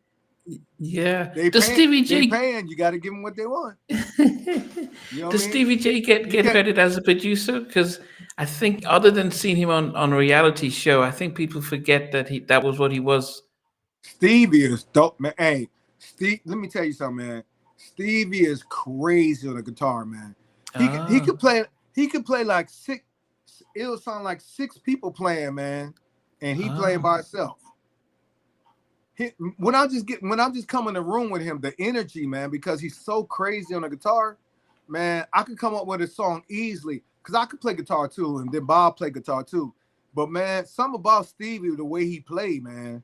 He said he learned from his uncle that way, though. You know what I mean? But man, it sounded like 6 dudes is playing when he played, man. Wow. It's crazy, man. Playing the melody, the chords, the bass line. It's like, man, it's a talented cat, man. Wow. And then my brother too, man. You know what I mean? Shout out to Stevie, man. You know what I mean? Yeah. I think a lot of people, because he was on the reality show, they forget the music part of him. Yeah, exactly. Yeah. Yeah. But he a bad dude. And he dope on piano. He dope, man. Wow. He really dope, man. I'm telling you, man. He really dope. Have him come on and talk to you, man. He dope, man. It's a dope cat, man. I think he probably, because of the whole what's happening with Diddy and 50 Cent I think he might be less likely to be on camera right now, just because people just won't listen to what he's saying and focus on the wrong things. But eventually when he. But you know what? I think if I talk to him, man, he'll come on, man. Hey, because I don't even talk about all that stuff. Put this way, man. We know Puffy since what? 93?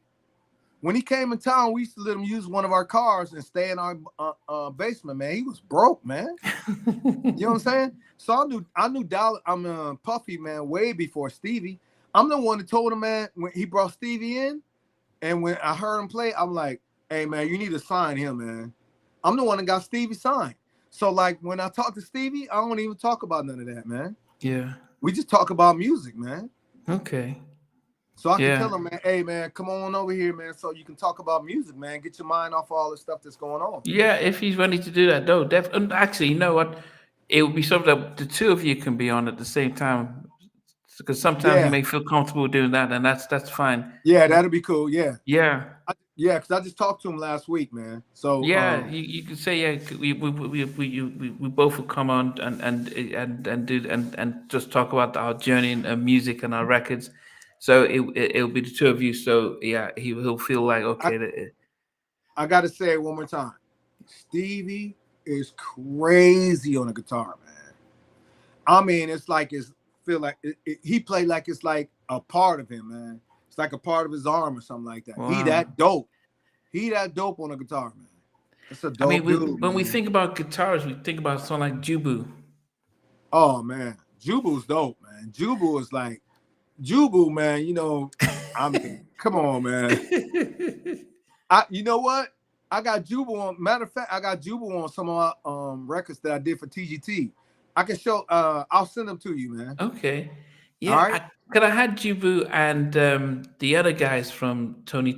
So it was the musicians. So I can't remember Anton, Jubu.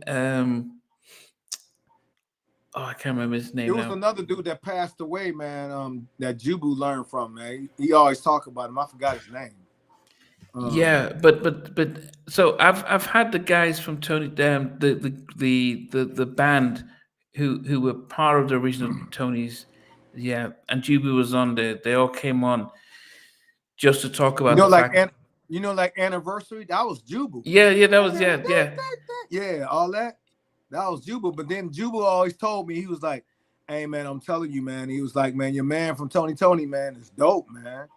He was like, hey, man, he said he dope on the guitar, man. So when Jubal saying that, you know the dude got to be dope, man. You know what I mean?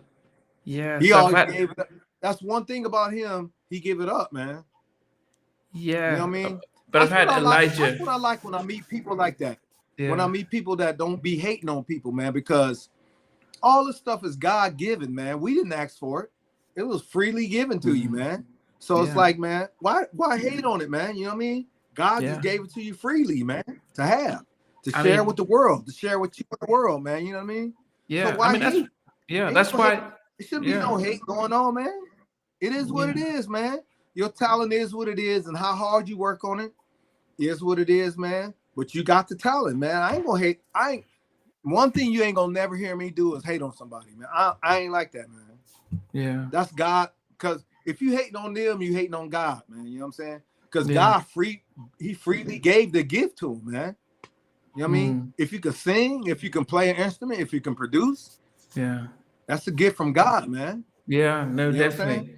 Yeah. I mean, that's why I appreciate the guys from, you got Soul, Martyn A Johnson. We're no competition because we do different things, but we celebrate in different ways. So it's not as if you have to pick and choose who you watch. It's like, no, we celebrate. I mean, I listen to Questlove. I listen to a lot of these other guys, learn and sharpen my own skills by listening to how they go through the interview. So so you that's how definitely there's no competition. It was that's Elijah Baker, Carl Wheeler, and Anton Hale who were part of the original Tonys. They were the musicians in Tony. Elijah Baker, then Juba and stuff like that. Yeah. Oh, but you said, you think Raphael? You think he'll be up for? Or does he do interviews? You think? You know what? Let me see if I can get him, man. I know him, and I know the guy that handled this stuff too, man. So if I can't get a hold of him, I talk to this guy, and then he find him for me. But if Raphael is a dope dude, though, man. Yeah, but you come on with him though. So this, as I said, just like Stevie, the three of us could do it. So you know how it is. Like, okay, so to make it more comfortable. Make it more comfortable. Because you know what, everybody in a talker like me. You know what I mean? Like I'm just a guy that I just love to just share my stories and all that stuff. I ain't scared, man. There's a lot of people, man, that like don't want to talk about it, man. And I'm like, hey, man, it happened, man. I ain't ashamed of it. It is what it is. You know what I'm saying? It is what it is. It ain't gonna change who I am, man. I'm still the same person. Yeah. It's just what happened to me during my travels, man. This happened to me, and it made me a better person, man. I am who I am. You know what I mean? Yeah. So I ain't scared. I ain't scared to tell my story, man. Yeah. You know what I mean? So as I said, if you get Raphael and Stevie separately, you can say they can join you on this. And so when I had Eddie F on, I had Jimmy Love Jenkins from Uptown, so he was the one. So Jimmy got Eddie on. So the three of us were doing, had a chat. So Eddie was relaxed. Jimmy set it up. When I had Al B. Shaw, I was with Carl West, and then we're gonna get your boy. We're gonna get your boy on that Effect Mode album, man. That was, he tripping, man. He really tripping. Night and Day. Ooh, This Love Is So. When that came out, man, you like, what the heck is this? If I'm Not Your Lover. Yeah, Naturally Mine. Yeah. I mean, come on, man. No, it's fine. We go. You know what?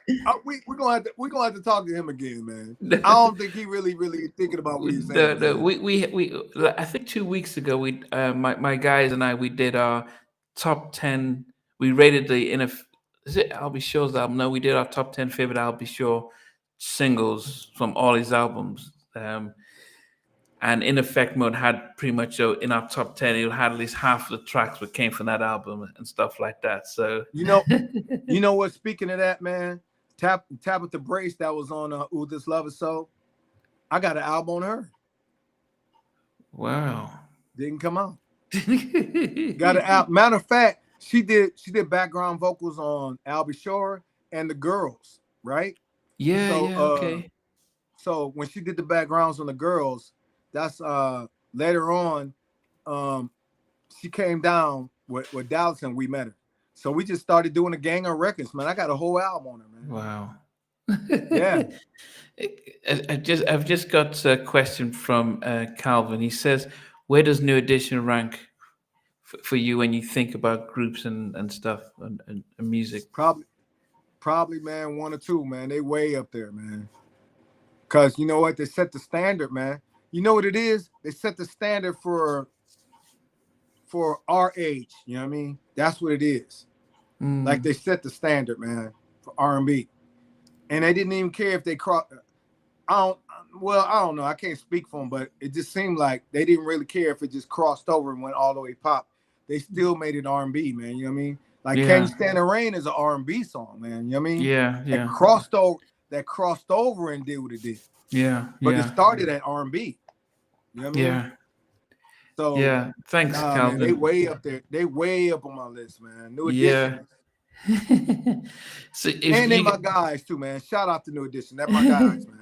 So you guys, if you listen to Bobby's third and final album, the Forever album, Tim and Bob did 3 tracks on there, and Tim was telling me a story about it took them almost 1.5 years to record those 3 albums, 3 songs, because it was before the Any Heartbreak, the Home Again album, and it took them longer than they've done with any albums or songs that they've done with, and Bobby was just in a very different spirit.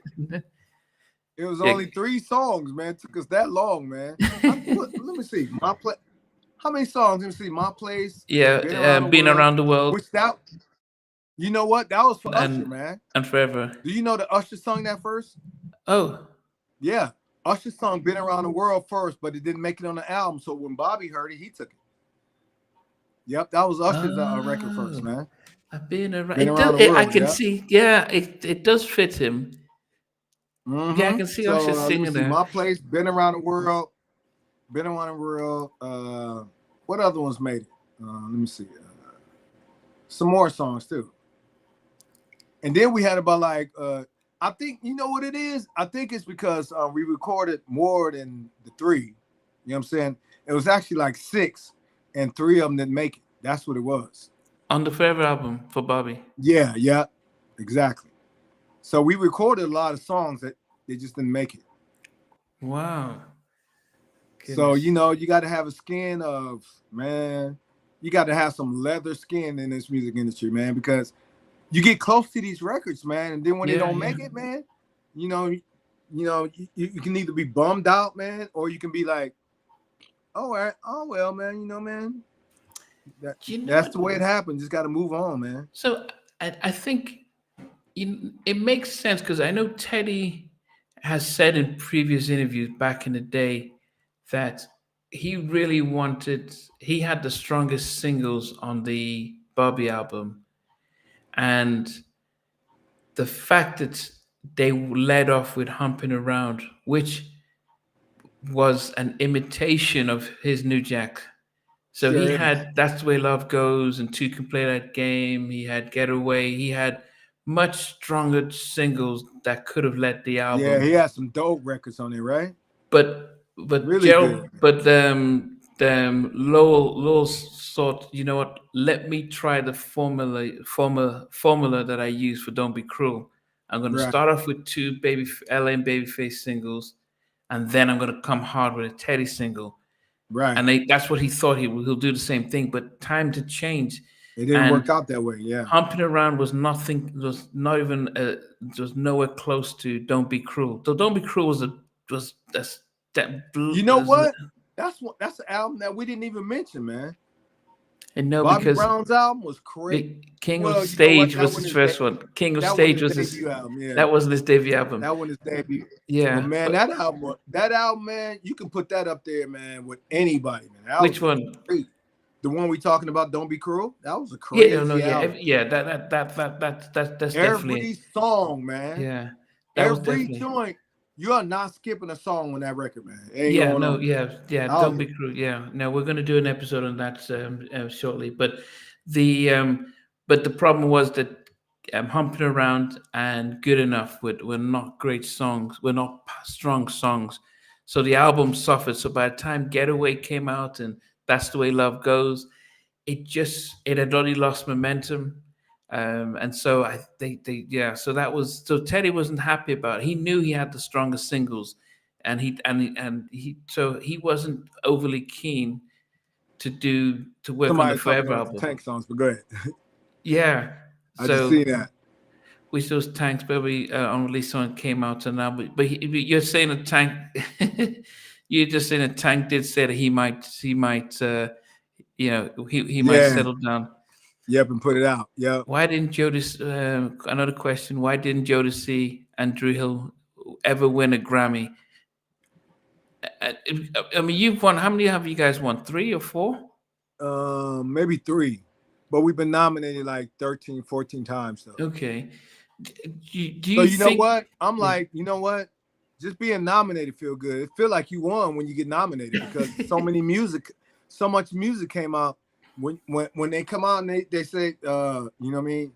When they say best R&B album, I'm like, oh, okay, I'm in that. I won already. Okay. It feel like I won, man. You know what I mean? But yeah, I think we won 3 or 4, and we was up for like 13. Okay, but yeah, the question Calvin has is that why do you think Jodeci and especially Jodeci never won a Grammy? I don't think Guy never won a Grammy. So what are your thoughts about especially Jodeci? Political, man. Cause you know Brian McKnight ain't never won a Grammy, man. He got what? 10, 11 albums? Yeah. Then Snoop Dogg never won a Grammy. He got about what? Yeah. 15 albums? Yeah. It's so political, man. It don't make no sense, man. Yeah. It's really political, man. You know what I mean? It's really political, man. Yeah, that makes sense. Job, man. Yeah, but But you know what? We need to come back on here and do this again, man. So I could tell I could see a lot of people asking questions, man. Chico Bayon and Shannon B's album. Yeah. Yep, I did Chico and Shannon. Yep. Yeah, they said whatever happened to those albums. Yeah, what happened to the album? How I met my wife. I met my wife, man, through Shannon. That was her friend. Okay. Yeah, man, but you know, that was one of the things where I was doing the album, and then I got pulled away to do something else, and I didn't come back and finish it. You know what I mean? Chico was the same way, but I got like 2 albums on Chico. I gotta send you all the records, man. Yeah, I'm gonna get them. I'm gonna send you all the records, man. It's gonna trip out. So it's been 3.5 hours. Yeah, no, that's fine. Yeah, no, we're gonna be able to talk offline. But guys, for more than 3.5 hours. It's all good, man. I want to thank Tim for staying in, and some of you who are just joining now and like, wow, is that Tim from Tim and Bob? Yes, it is Tim who not only responsible for those classic albums, but he also went behind the scenes as an executive, and so he will be coming. He'll be coming back to talk about his. You guys follow me, man. Yeah. Follow me, man. Ask me the questions, man. You know what I mean? I'll make sure I get back with y'all, man. Yeah. So anything y'all want to know. Yeah. So if you follow him on Instagram, you can be able to and yeah, just to be able to ask him questions about stuff because he's always dropping stuff. We need information about it's all about the knowledge and wisdom, man. Yeah. So Tim will come back in I think in about not next week, but the week after next, and you ask questions around unreleased songs and what was it like in the studio, because we did a 4-hour interview yesterday, but yeah, it's going to take me a while to get that up and running. So, but that's why he's going to come up. He's going to come live, and because when he's on live, I don't have to do anything, just answer the questions.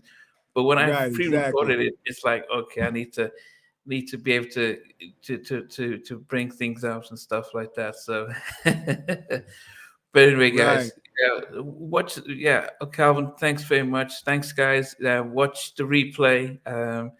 And thanks, Tim. Tim's going to be back. As I said, I'll try and get his interview complete in a few as soon as possible. Yeah. They're gonna, you know what? They're gonna really like that one, man. Yeah, we did a really good interview, man. It was really good. You asked the right questions. You know what I'm saying? And it was a real in-depth interview, man. I think they're gonna like it. They're gonna like it, man. Yeah. It was what, until 4 a.m, man? It was 4 a.m. before I went to bed. So yes, it was 4 a.m. when you went to bed, man. Yeah. But yeah, guys, Tim has been around since for 3.5 hours. So if you watch the replay and be able to catch up on all the discussions, and Martyn A Johnson was on earlier as well. But anyway, guys, we'll catch you guys. I'm back on live tomorrow with Planet Law with Law on live, and I think when I'm on live again. Then next week, Sunday, Stevie and Sheldon are back, and we do our Forever My Lady top 10. All right. Take care, guys.